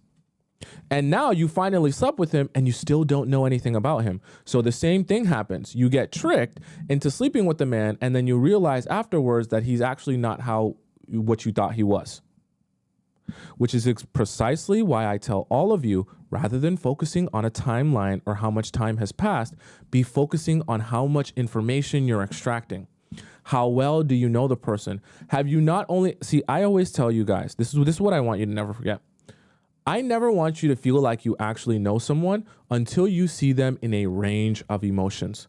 If you only know what someone is like when they're happy, you don't know them. You absolutely don't know them. If you only know what someone is like when they feel good on a Saturday night and they're out on a dinner date with you, you do not know that person. Before you can even think that you know someone, you need to see them when they're angry, when they're upset, when they're stressed out, when they're not feeling well, when they're, when they're going through things, when they're going through family situations, work situations. You need to see them throughout the range of emotions before you can even decide that you know them, because everyone is good at putting on a mask and putting on a front when they're happy and everything's going well. It's a lot harder to keep that mask up throughout the range of emotions. And so if you're more focused on, let me go through a range, let's see what happens when we get into our first fight. It will come. Let's see what happens when we get into our first disagreement. Let's see what happens when we're dating or we're seeing each other and you're stressed out. Let's see how much you prioritize me when you got other responsibilities. Let's see, how well you treat me when you're not so happy with me or when you're angry at me. Let's see how respectful you are then. Right? These are all the things that you need to do and experience with someone before you actually know them. And when you go through that range of emotions, then less things become a shocker to you and a surprise to you. You start to say, oh no, I know how you respond to this. I know how you react in this. Excuse me. And I know how you really are. And you're able to better build an entire profile on the human being that you're spending this time with, as opposed to just building your profile on how nice they are to you when they're happy on a Saturday night for 2 hours on a dinner date. Right? Excuse me. That was a big burp. Okay. Does that make sense? Don't be focused on timelines in terms of marking off dates on your calendar. Focus on information, experiences, and going through that range of emotions. Okay? Way better use of your time. And that will get you way farther. Vicky says, LOL, the guy I'm talking to has been chasing for 2 years. He says he wants commitment, but I'm just scared of getting hurt by another man. My own issues, putting him through testing hoops. Nothing wrong with that. I don't want any of you to be moving at a pace that's faster than what you're ready for. So if you're Vicky and for 2 years, you need a lot of time to be able to understand, hey, who are you? What are you here for? What are you about? All that good stuff. Then take your 2 years. I don't want you. See, the thing about it is people like to give you cookie cutter answers because they're too lazy to give you an answer that requires nuance. I'm not that lazy. I'm going to give you a nuanced answer because the truth is, for some of you, it's going to take 2 years. For some of you, it might only take 3 or 4 months. For some of you, it might take 7 or 8 months. It really depends on your situation, the frequency in which you see someone, and how much information you're able to extract in that time period. And also your level of comfortability. And that could also be based on what you've been through, your own self-experiences, your childhood experiences, so many other factors that I want to try to prepare you the best way by giving you the real answer. And the real answer is experiencing someone in a plethora of different situations until you can be satisfied in feeling like, no, I actually know you for real. Not I know you when you're happy and you're things are going well on a Saturday night, but I actually know you for real. Some of you are sleeping with men that you don't even know what they're like when they're angry. If you don't know, it's trust you me. If you don't even know what a guy is like when he's angry, you don't know that man. You don't know him. Because trust me, you gonna figure out some really weird, strange stuff about people when you meet them and they're angry. Trust me. You're going to see a whole different side to people when you meet them and they angry and things aren't hunky-dory and going amazing, whether they're angry at you or they're angry at another situation and you're just there with them. We'll tell you a lot. So if you don't know the answer to that and you don't know how someone is when they're angry, don't be thinking that you actually know that person. It's part of the reason why some of you get fooled a lot by sleeping with men early on. And then afterwards, you're like, Tomisin, but I thought he was so amazing at first. Tomisin, but I thought everything was going to be going to be great at first. I thought he would be the best boyfriend ever at first. And how come he's not the best boyfriend still? I have to be honest with you, okay? I have to be honest with you. Does that make sense to you guys so far? Okay. Trina says we broke up when he got angry. He said the most diabolical things. I tell you guys. I'm actually telling you from real human being experience. I ain't no AI and I ain't no relationship guru. I actually a real human being with real experience, real life. Me, real life. Me actually exist in real life. Okay. It's actually real me. So I say that to say that, like, trust me. You don't really know someone until you meet them when they're angry and they're going through that range of emotions. Don't just allow yourself to be living in la la land where you think that they're perfect because you meet them and things are nice. Okay? Right? So Tanya says, please, the relevant subjects one to have to know to really know someone. I actually kind of talked about that in an episode earlier this week, but I can make a whole show referring to that because I like to dive deep into stuff. Okay? All right, guys. Well, I should say ladies, women, beautiful souls. I want to ask you a question. Are you aware of what time it is? I need to know. Because I feel like since there's a lot of new people here, some of you might not be quite aware of what time it is. So I'm going to ask, do you know what time it is? I want to know in the chat now, what time is it? Do you know what time it is? In the chat now, I want to know what time it is. Can you tell me what time it is? Here we go now. I want to know what time it is. Can you tell me what time it is? Here we go now. I want to know what time it is. Can you tell me what time it is? Here we go now. I want to know what time it is. Can you tell me what time it is? Here we go now. I want to know what time it is. Can you tell me what time it is? In the chat, what time is it? In the chat now. What time is it? In the chat now. Tell me what time is it? In the chat now. What time is it? In the chat now. Know what time it is. I want to know what time it is. I want to know what time it is. I want to know what time it is. I want to know what time it is. I want to know.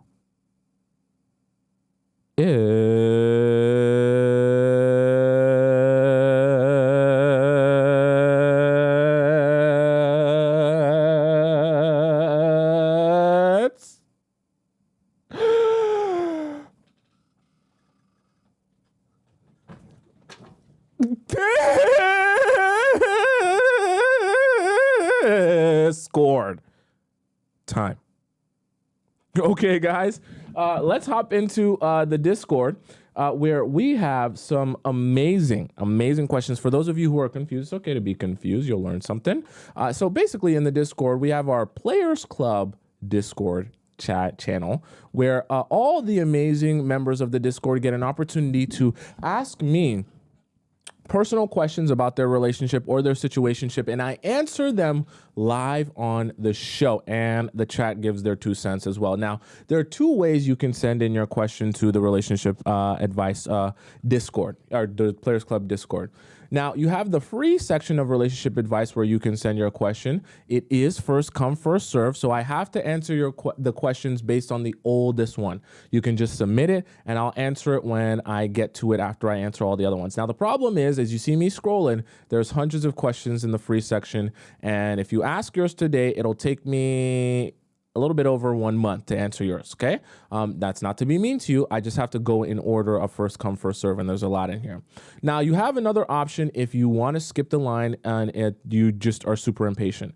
You can head over into premium relationship advice, where it's like a VIP pass at a theme park. You get to skip the line and you don't have to wait for all these other people, because I do these questions first before I go into the free section. Now, obviously, in order to get access to premium relationship advice, all you got to do is donate to the show and ask your question. So how you donate to the show is by going into the link in my bio, and whether you're on TikTok or the link in my description if you're on YouTube, and you click that link, you'll see where it says premium relationship advice. You donate to the show, and in your message when you donate, you put in your Discord username and you put in the title of your question. That way, I get the notification from my end, and I can verify that that's you, like I can verify all these other people in Premium Relationship Advice Discord. And then I know that you did it the right way, and you, if you're in the VIP section, you're supposed to be there, okay? Does that make sense? That's how you do that. So 2 options for you there. So let's start off with Anna, who says dates, okay? So I think this was a continuation of Anna's from before. And she asked a question before, and then she donated again and asked another question. So this is part 2 of Anna's question, and she donated twice, okay? You got to donate for each question. You can't ask multiple questions multiple times and only donate once. I just like to keep it fair for people, okay? Anna says, another thing is, my friend is a good friend.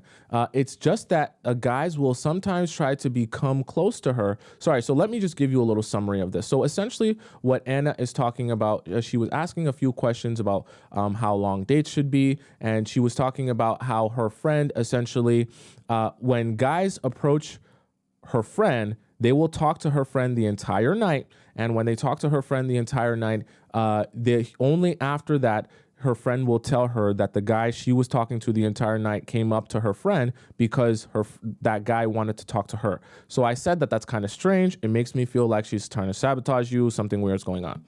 So then Anna goes on to say, another thing is, my friend is a good friend. It's just that the guys will sometimes try to become closer to her. And then they will be like, your friend is really pretty. Is she single? Etc. I find it very weird behavior, because why can't they just speak to me like normal guys do? They will often complain to her that I am standoffish and do not talk to them, or that they are in love with me, but I do not seem interested. I don't know what I am doing to seems to standoffish. I am not. I mind my own business unless I am spoken to. Most men that are interested will immediately tell me they, I think you might say there and then. But those ones that complain about me being standoffish, etc., I find very weird, because it's not like they even tried to talk to me in the first place. Okay, so this is another thing here. If you're saying that there are men that approach you, then you're basically saying this is only a certain portion of men that are too scared to approach you, and then they say that you're standoffish. So that's a them problem, not a you problem. Because the guys that have the balls and the cojones to approach you, they do that. So don't worry yourself about the guys that don't, because those are too much of soy boys that you don't even want to be spending your time around those men anyways. And they will text her again and again about me. Once again, we're not in high school, okay? We're not in high school. So if the men that want you can't be like, God, I don't want to get mad. If the men that want you are texting your friend about you, oh, can you tell your friend I think she's cute? Just please step far away from those men. You don't want those men in your life, okay? Like, there needs to be a level of maturity where like men get to a point where they can say, okay, I sees you, I wants you, I go and get you, or I try. This weird, oh, I talk to your friend and tell your friend that I think she's cute. Maybe your friend can come talk to me so that I don't have to fear rejection. Get rid of the men like that in your life. Don't even be bothered to talk to those men, okay? One time I told her I wouldn't date one of those guys because his following gives me the ick. He followed so much girls that didn't follow him back. And I don't know why she told him, but she did. And he literally unfollowed 400 people right after. Your friend is sabotaging you a little bit here, not to put a wedge between you and your friend, but I don't know why your friend is doing that. She's sabotaging you a bit. It's just weird as hell and confusing. Or sometimes they will creepily stare at me so long and add me on social media, but never ask me out. One of them went up to the teacher to ask my name, saying that I was with him in the group project, even though I wasn't, so he could find me on social media. That's some Joe from you type of energy. I think you should probably want to stay away from those type of men. But he never texted me or talked to me. I don't get it. Why go through all that for nothing? I barely even use social media in the first place. I only have one Instagram post of me with my friends, or they will try to talk to me, but they are very shy and can barely utter a sentence. I would have actually been interested in one of them because he seems like a smart, nice guy, but I'm confused. Do they expect me to carry the convo? That will never happen. They are being very delusional. That's funny. I know I'm not doing anything wrong, but they make me feel like I am this mean, standoffish person, and I don't want to be seen like that. Okay, Anna, I want to let you in on a secret. The men that are too scared to approach you, you don't need to be talking to them anyways, and who cares what they think? Never forget this. You're not looking to be with every man. You only want to be with one man. And so the man you're looking for has particular criteria and character traits, which is why he's the man you're looking for. So every guy that doesn't fit that criteria, don't even bother yourself worrying about what they think of you. Do you understand what I'm saying? The man who follows 400 people that don't follow him back, don't even bother wondering what he thinks about you or what he wants from you. You don't want him. So why does it matter what he thinks? Why does it matter what he wants? Why does it matter if he follows you or unfollows you? You don't even care to be with him or be in a relationship with him. He already gives you the ick. So sometimes what happens is, I know that you're a woman and we all do this. Sometimes we get lost in a cycle of focusing our time and our energy in places where it doesn't even serve us. So, and we don't realize it. You're spending a lot of your time caring about what people think about you that aren't even the guys that you want. Like, this message is exclusively targeted to understand men that you don't want. Because you're telling me that you don't like men that won't approach you or talk to your friend exclusively and not talk to you and not reach out to you and only talk to your friend all the time. You're telling me that you don't like those men. You're telling me that you don't want to be with a man like that. But yet you're proceeding to ask me, well, why do those men do that? Who cares why those men do that? Those aren't the men that you want. Why don't we figure out how to focus your time and attention on the men that you do want and spending more time in environments where they are and spending more time talking to those men? Because I just don't see what you want me to give you and answer why the men that you don't want are being weird. Who cares? What are you going to do with that knowledge? Nothing. You don't want those men anyways. So why does it matter if you know what they're doing or what they think? Who cares if men that are too scared to approach you think you're standoffish? They're too scared to approach you. So who cares? Like, you see how that works, right? Even if you were thinking about how to adjust yourself or change yourself, they're still too scared to approach you. That's part of the reason why they don't approach you. You have to understand there's a lot of men out there that are so terrified of rejection and so terrified of taking a leap of faith and doing anything hard, right? Those are the same men that sit on dating apps all day because it's way harder to go out to a club, meet a girl, be interesting, have a conversation with her, and be charming and get her number and chat with her. It's a lot easier to just, not even have to wipe the crust stains on nut stains off of your pants, hold up your phone and start swiping left and right on random girls that you've never met before and don't even have to speak to. And even better than that, for those men, they don't even have to see the girls that reject them because they only match with the girls that want them. So there's a lot of men that get accustomed to that, and they are in such fear of rejection that they only want to talk to a girl unless they're guaranteed that that girl wants them. So they'll do things like going to ask the professor your name and then following you, like you said, or talking to your friend and saying that, oh, I think you're cute, hoping that your friend will communicate that to you, and then maybe you'll come up to him. They want to avoid rejection, and they're too scared of having to put themselves out there, so they do it like this. But my advice to you is don't focus your mind on what they're doing or why they're doing it, because those aren't even the men you should even be wanting, or focusing any of your attention on what they're doing or why they do the things that they do, because they aren't the guys that you want. See what I'm saying, Anna? Okay. So let's figure out how we can think about what the men that you want are doing and what they think of you, rather than the men that you don't want are doing and what they think of you. Because you being standoffish doesn't mean anything as long as the men you do want you and approach you. Okay. So next year we have Notorious MJT puts a part 3 here. Okay. So Notorious MJT puts screenshots here.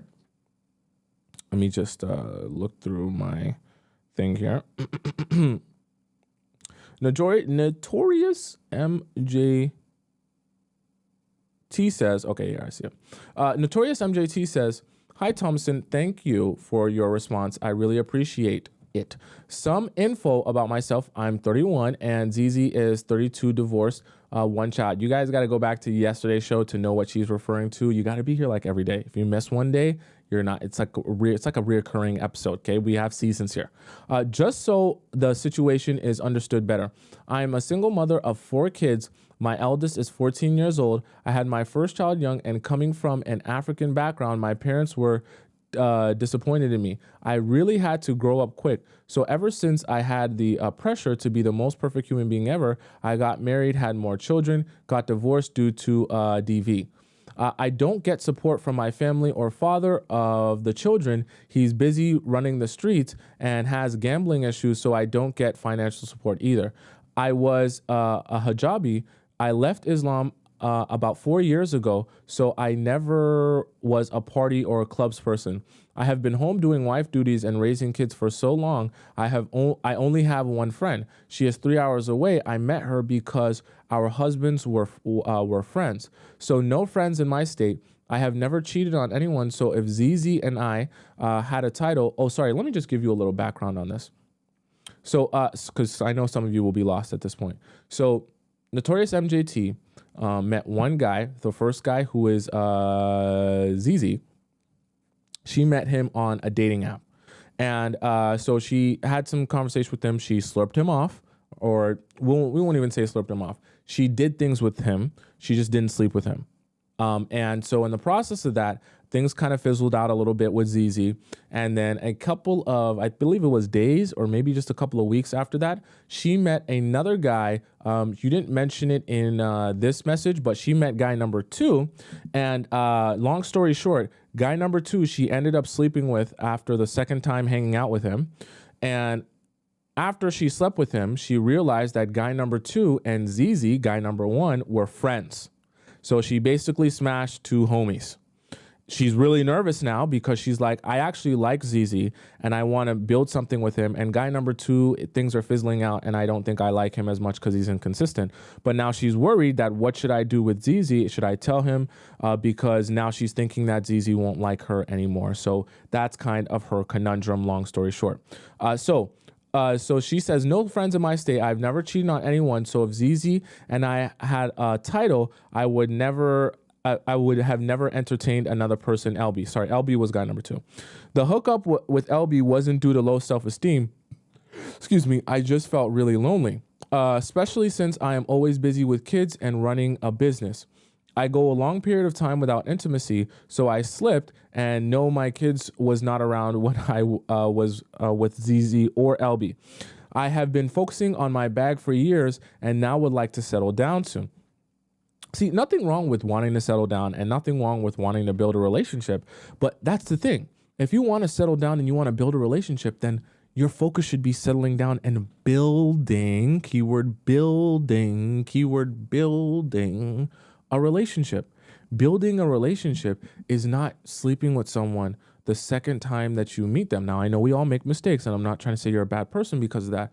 But when you're saying you want to build something, and then you're saying that you want that relationship and that connection, but then you're sleeping with the guy that you just met, and he hasn't even taken you, because guy number 2, he never even took you out on a date. You just hung out at his place. and you only saw him twice before sleeping with him. So how it's so hard to build something off of that when you allow that to be the jump off point of the relationship. You know what I mean? I would also like to say it was a good thing that you got into my head while making out with Zizi.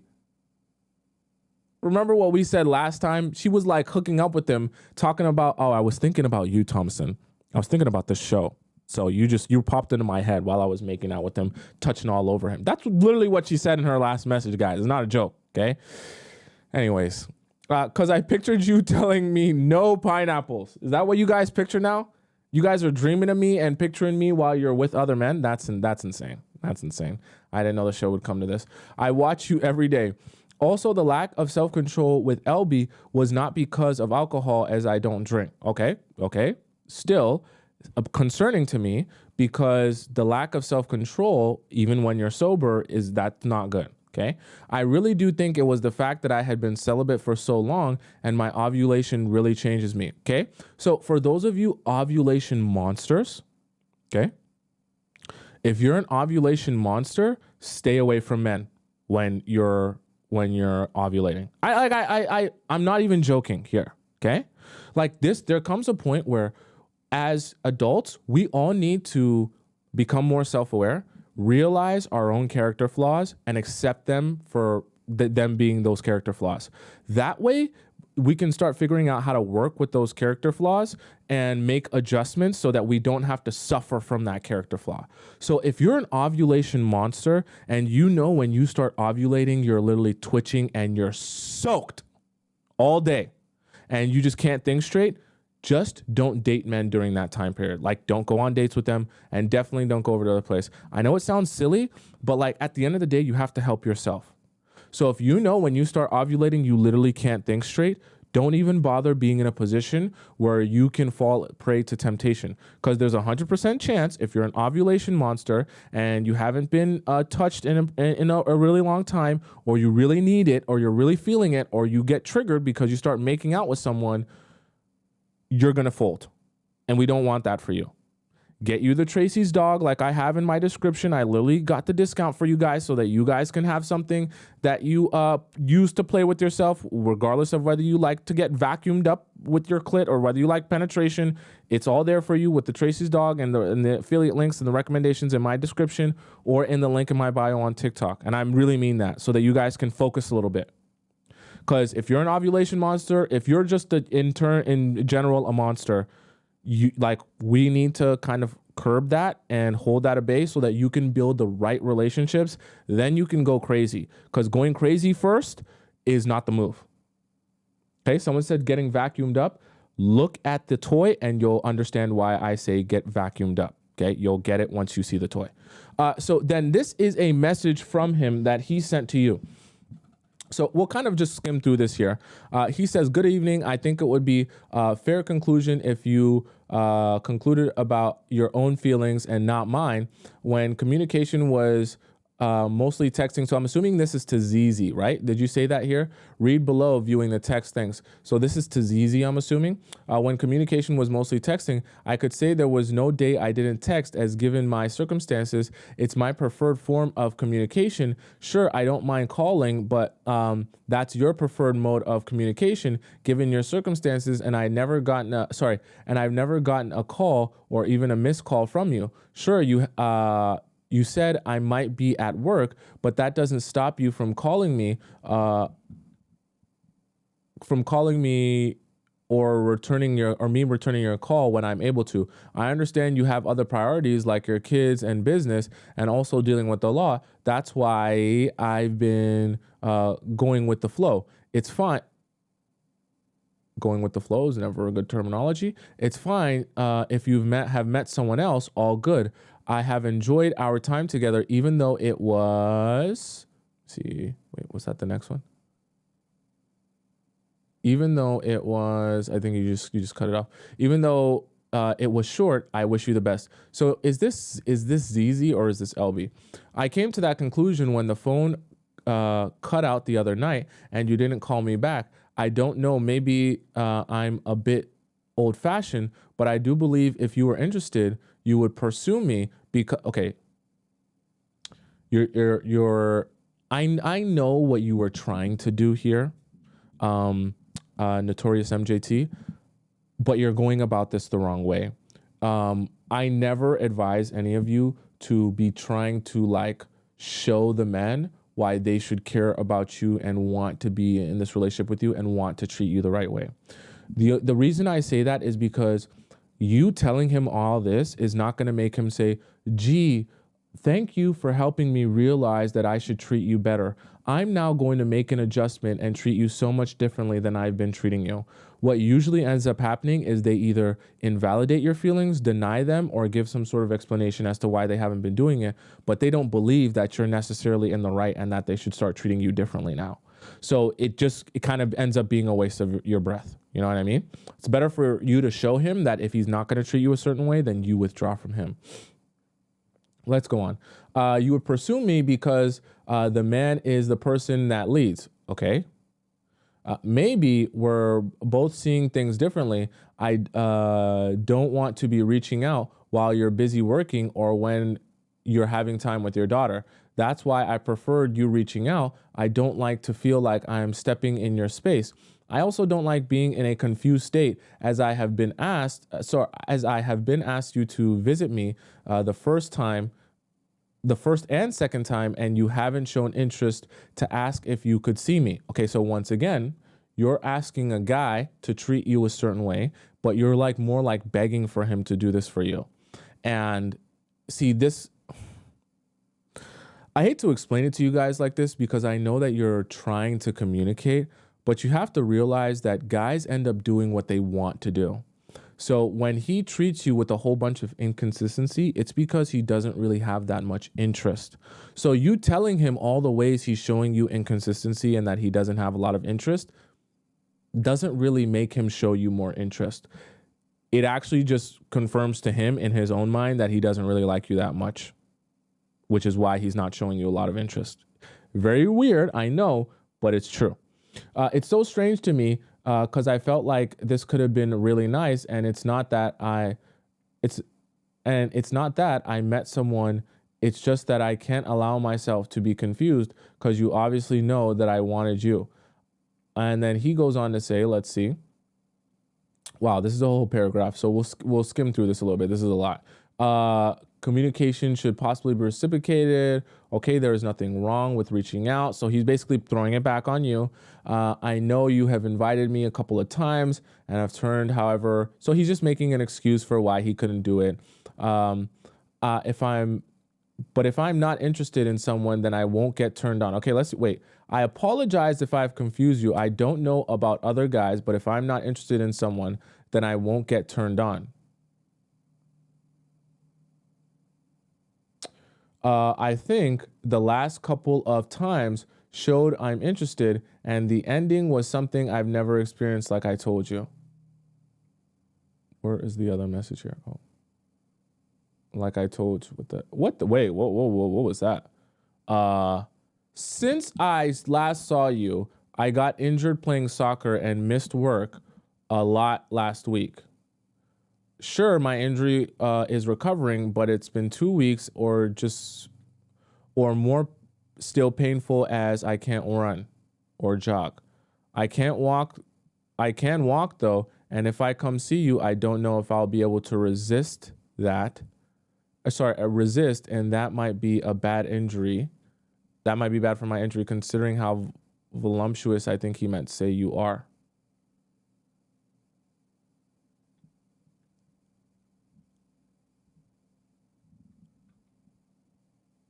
Okay.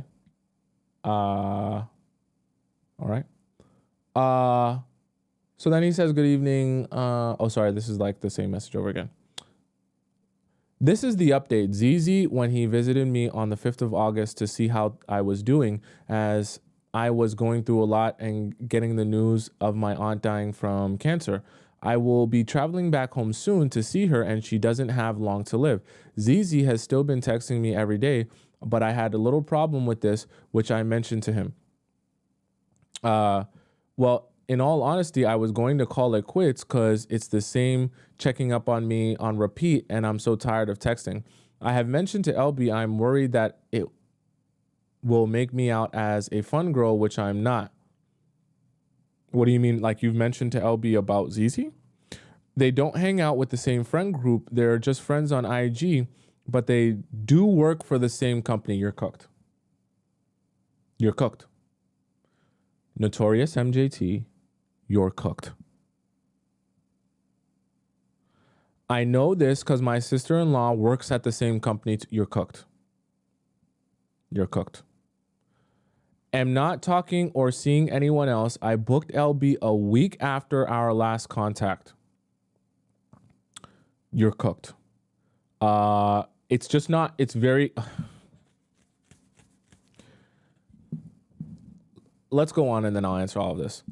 Am still unsure what to do regarding this and hoping nothing gets out. I will put the issue I have discussed with him via text below. I have agreed to give it a go and not end things. I felt it was right. He was right about me never reaching out. I'm still struggling reaching out more. I haven't called him either, but now what? Stay in the repeat loop of replying to his text. I don't want to end things straight away because I do see good qualities. He's a good father, a hard worker. He also studies accounting. He's not a party type either. We still haven't had pineapples. So the experience he messaged in text about was about me giving him head, which you said you were thinking about our show when you were giving him head. I think you said that. As he did say that no one has ever given him such an amazing experience, and he never, I think this is meant to represent, busted a nut by anyone giving him head before. I know it's TMI. We're in the Discord, so it gets crazy.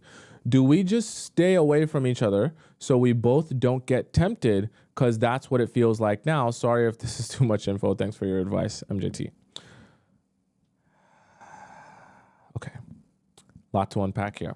So here's the thing. They work together, right? So they might not be close friends. I'm trying to see where you said they work at the same company. They might not be close friends, but let's assume, so me being Nigerian, I can let you in on the secret that Nigerian men tend to gravitate towards other Nigerian men. So if he works in a company and he knows that this guy is also Nigerian, there's a good chance that they're probably going to talk to each other at some point. Here's the biggest fear of mine and why I think the best thing for you to do is to get ahead of the story. Sorry, to get ahead of it. Because the absolute worst experience that he can have, ZZ, the guy that you actually want to be with, is the experience that he goes to work and in the process of talking about, let's say, you and his relationship with you, let's say just for the sake of whatever, you never know how conversations strike. That they are having a conversation and when he talks about you and shows a picture of you, that guy, I'm talking about LB, starts laughing and going, wait, what? Your girl? That's your girlfriend? No, bro, tell me you're joking. Nah, you're joking, right? And then ZZ goes, wait, what? What do you mean? What are you talking about? And then he goes, oh no, bro. Oh no. And then he goes, yo, I'll be honest with you, bro. I literally smashed that girl a couple of weeks ago at my place. And he's like, are you sure? This girl? I've been talking to her for like the past couple of, what do you mean? I've been talking to her for the past couple of weeks. When did you smash? And then he looks through his phone and he goes, no, look at the messages. And he shows the message of the time that you came over to his place. And then this is the worst thing. And then ZZ looks at his phone and he realizes that the messages line up like literally only a week after you guys took a break from talking, you went over to his place and you guys smashed. And then he realizes, no, that really is you. And that really is you messaging him and that he really did smash a week after you guys took a little bit of a break. You don't, I need to explain this to you so that you can understand why this would be why I want you to do a certain thing. That version of that story is the absolute most embarrassing, humiliating experience that ZZ could possibly go through with you. Absolutely most embarrassing, humiliating experience. So if you want him to loathe you and despise you, then don't say anything and hope that the day never comes. But if the day does come, that will be the end of your relationship, because that experience will be so humiliating and demoralizing. He'll never want anything to do with you after that. So I say that to say, if you want to avoid that possibility, the best thing for you to do is to get ahead of it. That way you can explain it to him in a way that doesn't sound as horrible and humiliating as he will get it explained to him by that guy. Because I can assure you, I'm a guy, so I'm going to actually help you here. I can assure you, the way that you will explain it will be a lot less harsh than the way that that other guy will explain it. He's going to explain it like, oh, bro, you want to know how I took her and I flipped her upside down and I was throwing her up against the wall. I was spitting in her face. Yo, I went crazy on her. Oh man, you wouldn't believe how I treated that. I ain't take her out for no dates. She was over at my plate, bro. I ain't spend no money on her. She bought the Uber. He's going to be going insane. Why? Because his ego is attached to it, that he gets to have the one up on this guy and say, yo, the girl you're dating, I treated her crazy. I did whatever even if it's untrue, even if it's an over exaggeration, he's going to go ham because this is a guy ego thing. This is his chance to basically say, I got a bigger PP than you, like emotionally and psychologically. Like, that's why I say it's so humiliating for him to go through that experience. You do the job of going out and saying, look, this happened. I want to explain why this happened. There was confusion and all that good stuff. Now you have to realize when you explain that to him, one of two things might happen. He might say, you know what? Even though it upsets me, I understand why you did it and I understand why there was confusion and all is forgiven. He might take a little bit and he might forgive you. He might also say, you know what? That's so humiliating for me, or I just don't want anything to do with you. And he might not talk to you after that. But you have to accept that the best thing for you and your future is to get through this so that it's not something weighing on you as a possibility of ending your relationship. Because the worst possible scenario for you is for you to continuously invest yourself in this guy and for years of your life to go on with this guy. And for some odd way, this comes out and then he breaks up with you or begins cheating on you because he resents you for never telling him this. Do you understand what I'm saying? Right? So don't make your life harder by not saying anything, hoping that this will never come to the light, right? I know some of you are like, oh, but don't tell him, don't tell him, don't tell him. They're both Nigerian, okay? So be logical, guys. People of the same background and ethnicity tend to get closer to each other in the workplace. At least have conversation. We usually share the same language. We have the same background. It's a way, it's a way to identify with people and build a tribe of people in a place like a workplace. So it's not likely that they're never going to talk or speak to each other. They work for the same company. And especially if it's a small company, they probably see each other. Okay? And sorry, for those of you who don't know, they do follow each other as well on social media. So it's not like they're working for the same company and they're complete strangers. So I say that to say you're fighting a losing battle, hoping that they never come across each other and this never becomes a thing, especially if you're thinking to yourself that you want to date ZZ. Eventually, he's going to be telling people that you're his girlfriend. So then what happens when he tells this guy that you're his girlfriend? Don't be silly, okay? And don't be thinking that you're going to avoid the heartbreak by not saying anything. You made the mistake, but use that as a lesson to say to yourself, whatever happens from here, I have to deal with it because those were my choices. This is part of becoming an adult, guys, is realizing sometimes you make mistakes. We all do, including me. And sometimes those mistakes have consequences. If you sleep with two good friends or you sleep with two friends, sometimes those friends are not going to want you to take you seriously anymore. Unfortunate, but it is true.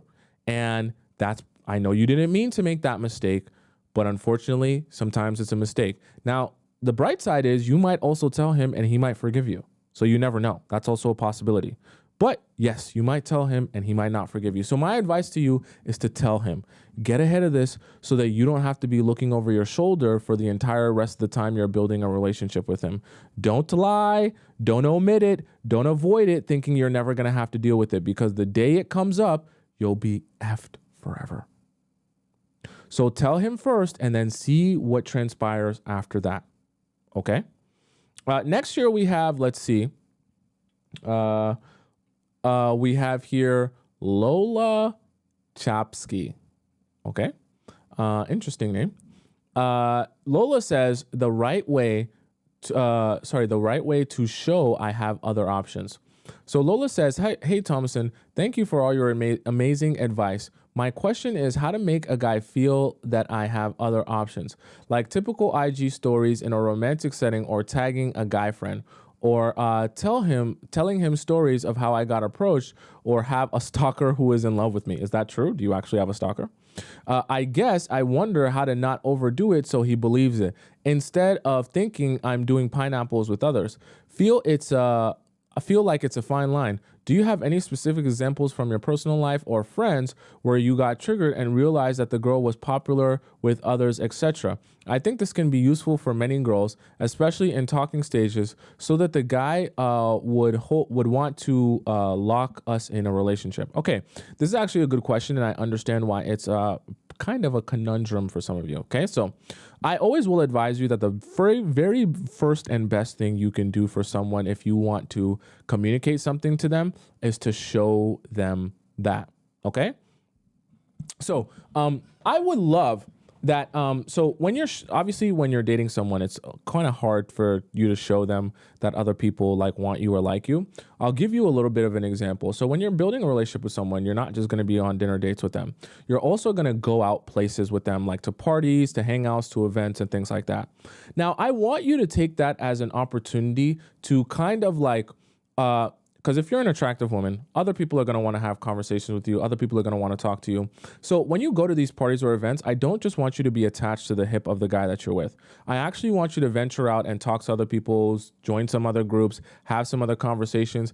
And I want you to let him see that other men also want to have conversations with you. Now, you don't have to be super fake. You don't have to touch people. You don't have to start giving them handies or anything like that.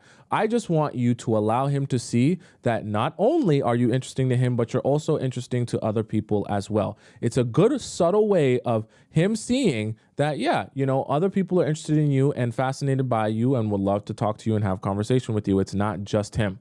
So don't be attached to someone's hip when you go out with them, especially when you go out to an event or to a party or something like that. Be social, right? And so it lets them see that. Now, another good way to do that is in telling stories about past experiences. However, I want your stories to be subtle in the things that you're inferring and not so much like, oh, you wouldn't believe how many guys are in my DMs. That comes across a bit, a bit like too much. I would rather you talk about the experiences that you've had in guys courting you and just them not being your type, right? And the way that you can describe your past experiences in a way that makes it look like you're someone that's really desirable, I'd rather you describe that in the process of you being really kind of a picky person. A lot of times, guys just say things or they just rub you the wrong way, and you're just when they reach out to you or they message you, you're like, nah, you're not my type. And you can even make a joke out of the fact that you really have such a specific type that a lot of people you just don't end up liking.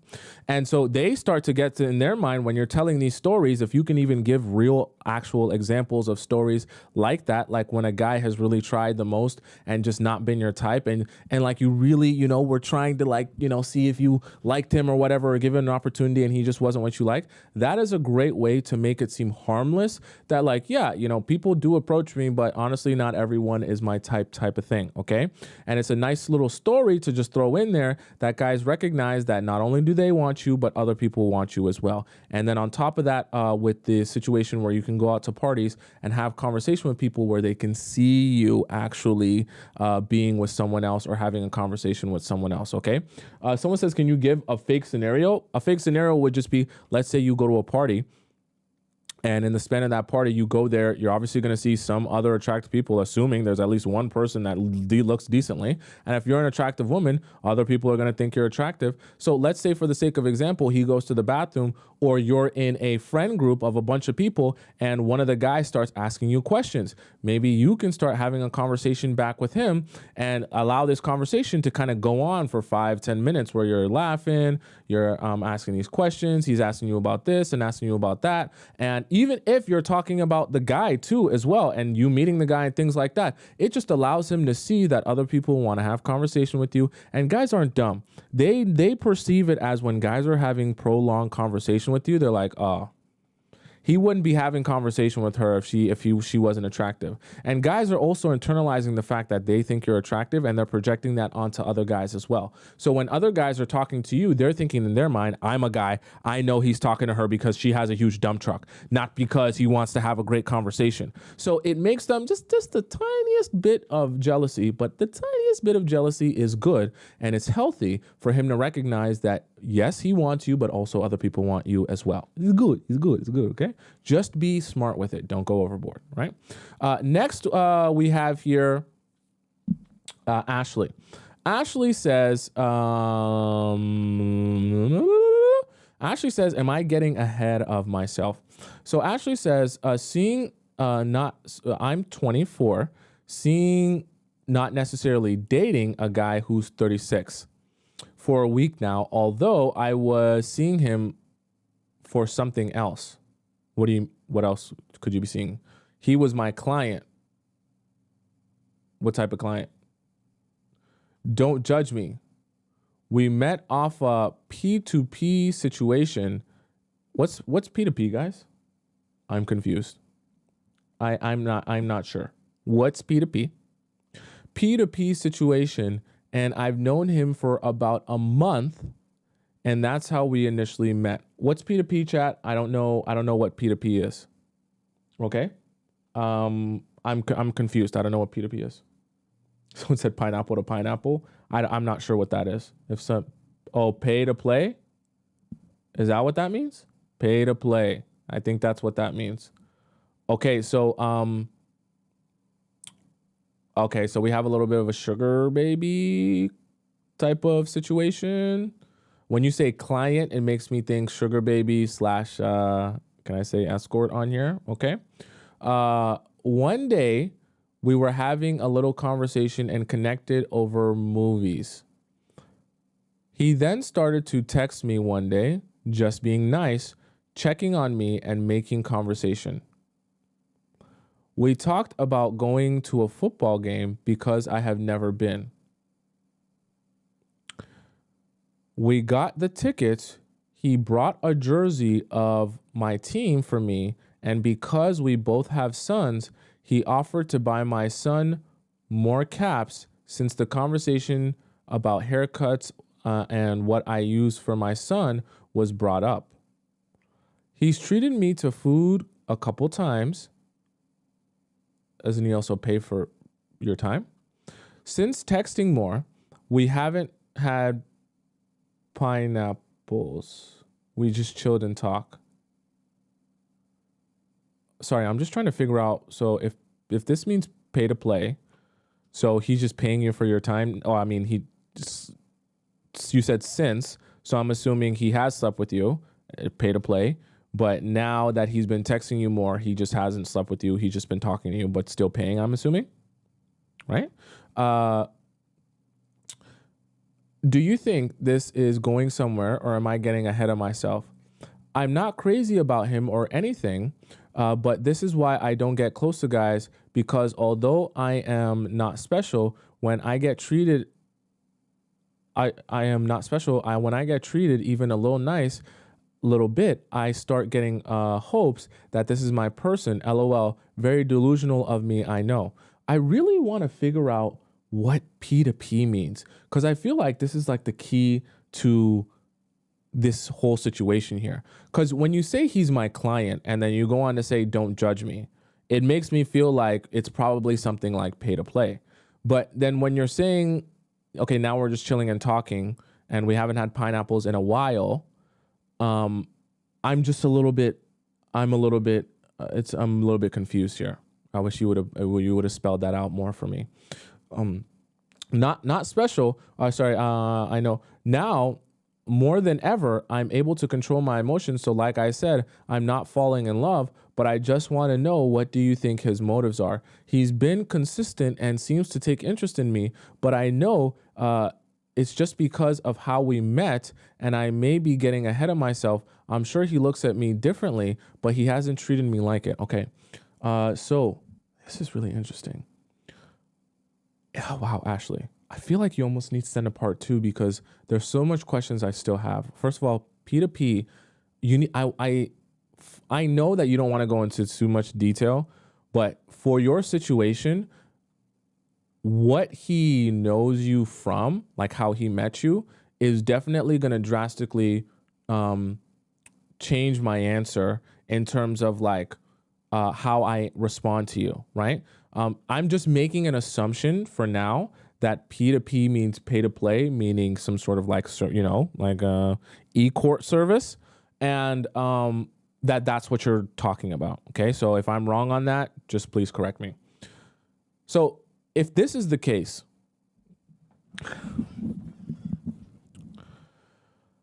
I'm not even going to say that a man can't fall in love with someone that he was first paying to play with.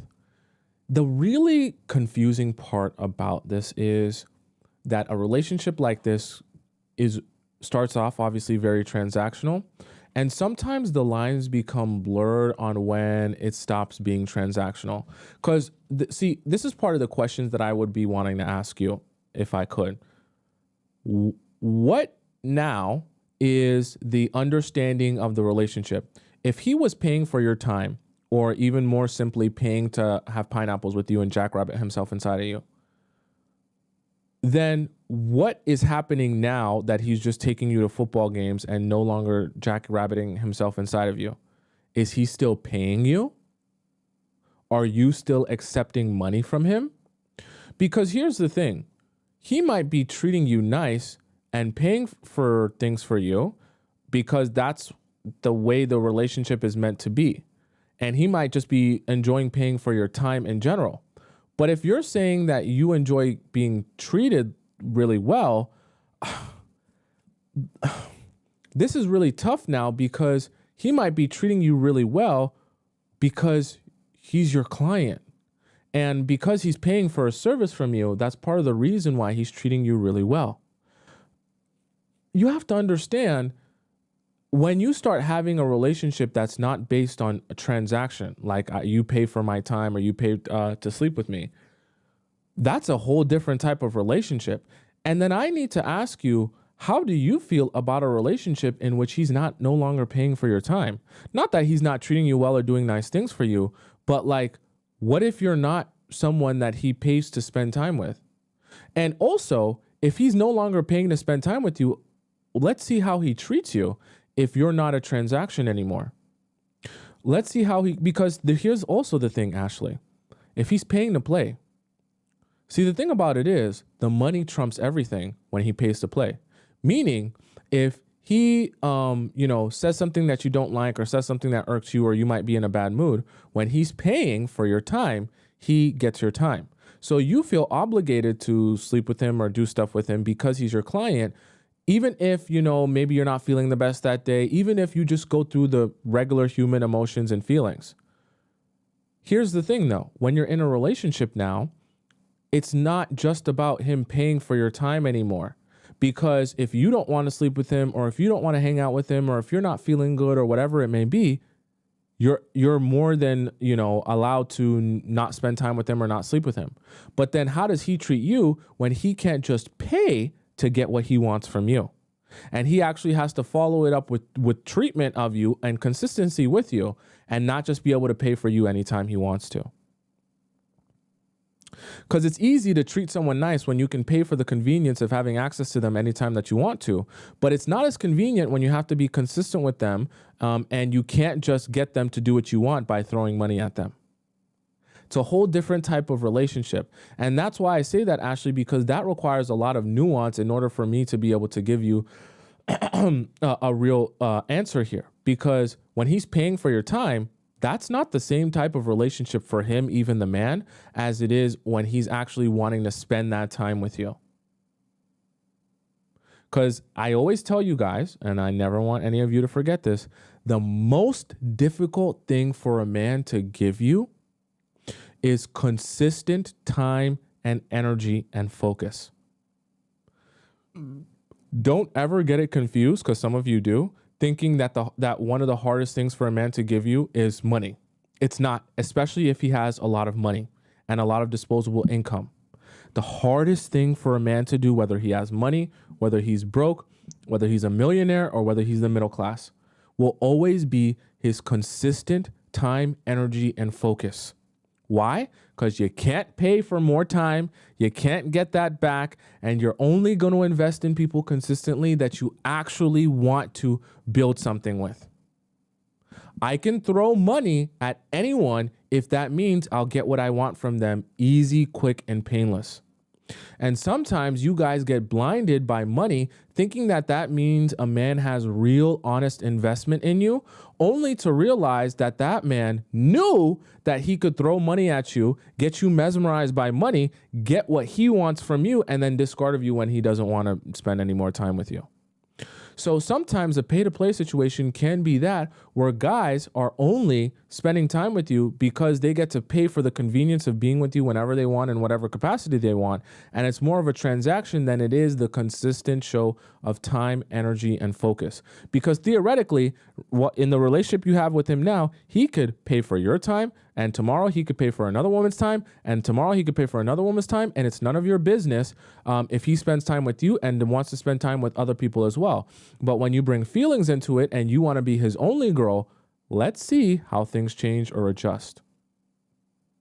Okay? So I think before you can ever have a real relationship with him, you got to end him being your client. You can't have both.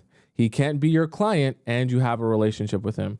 Either you have a relationship with him and he's no longer your client, or he's your client and you don't have a relationship. They say don't mix business and pleasure. That is also, I'm like glitching here. That also applies to a pay-to-play situation as well. Okay. All right, guys.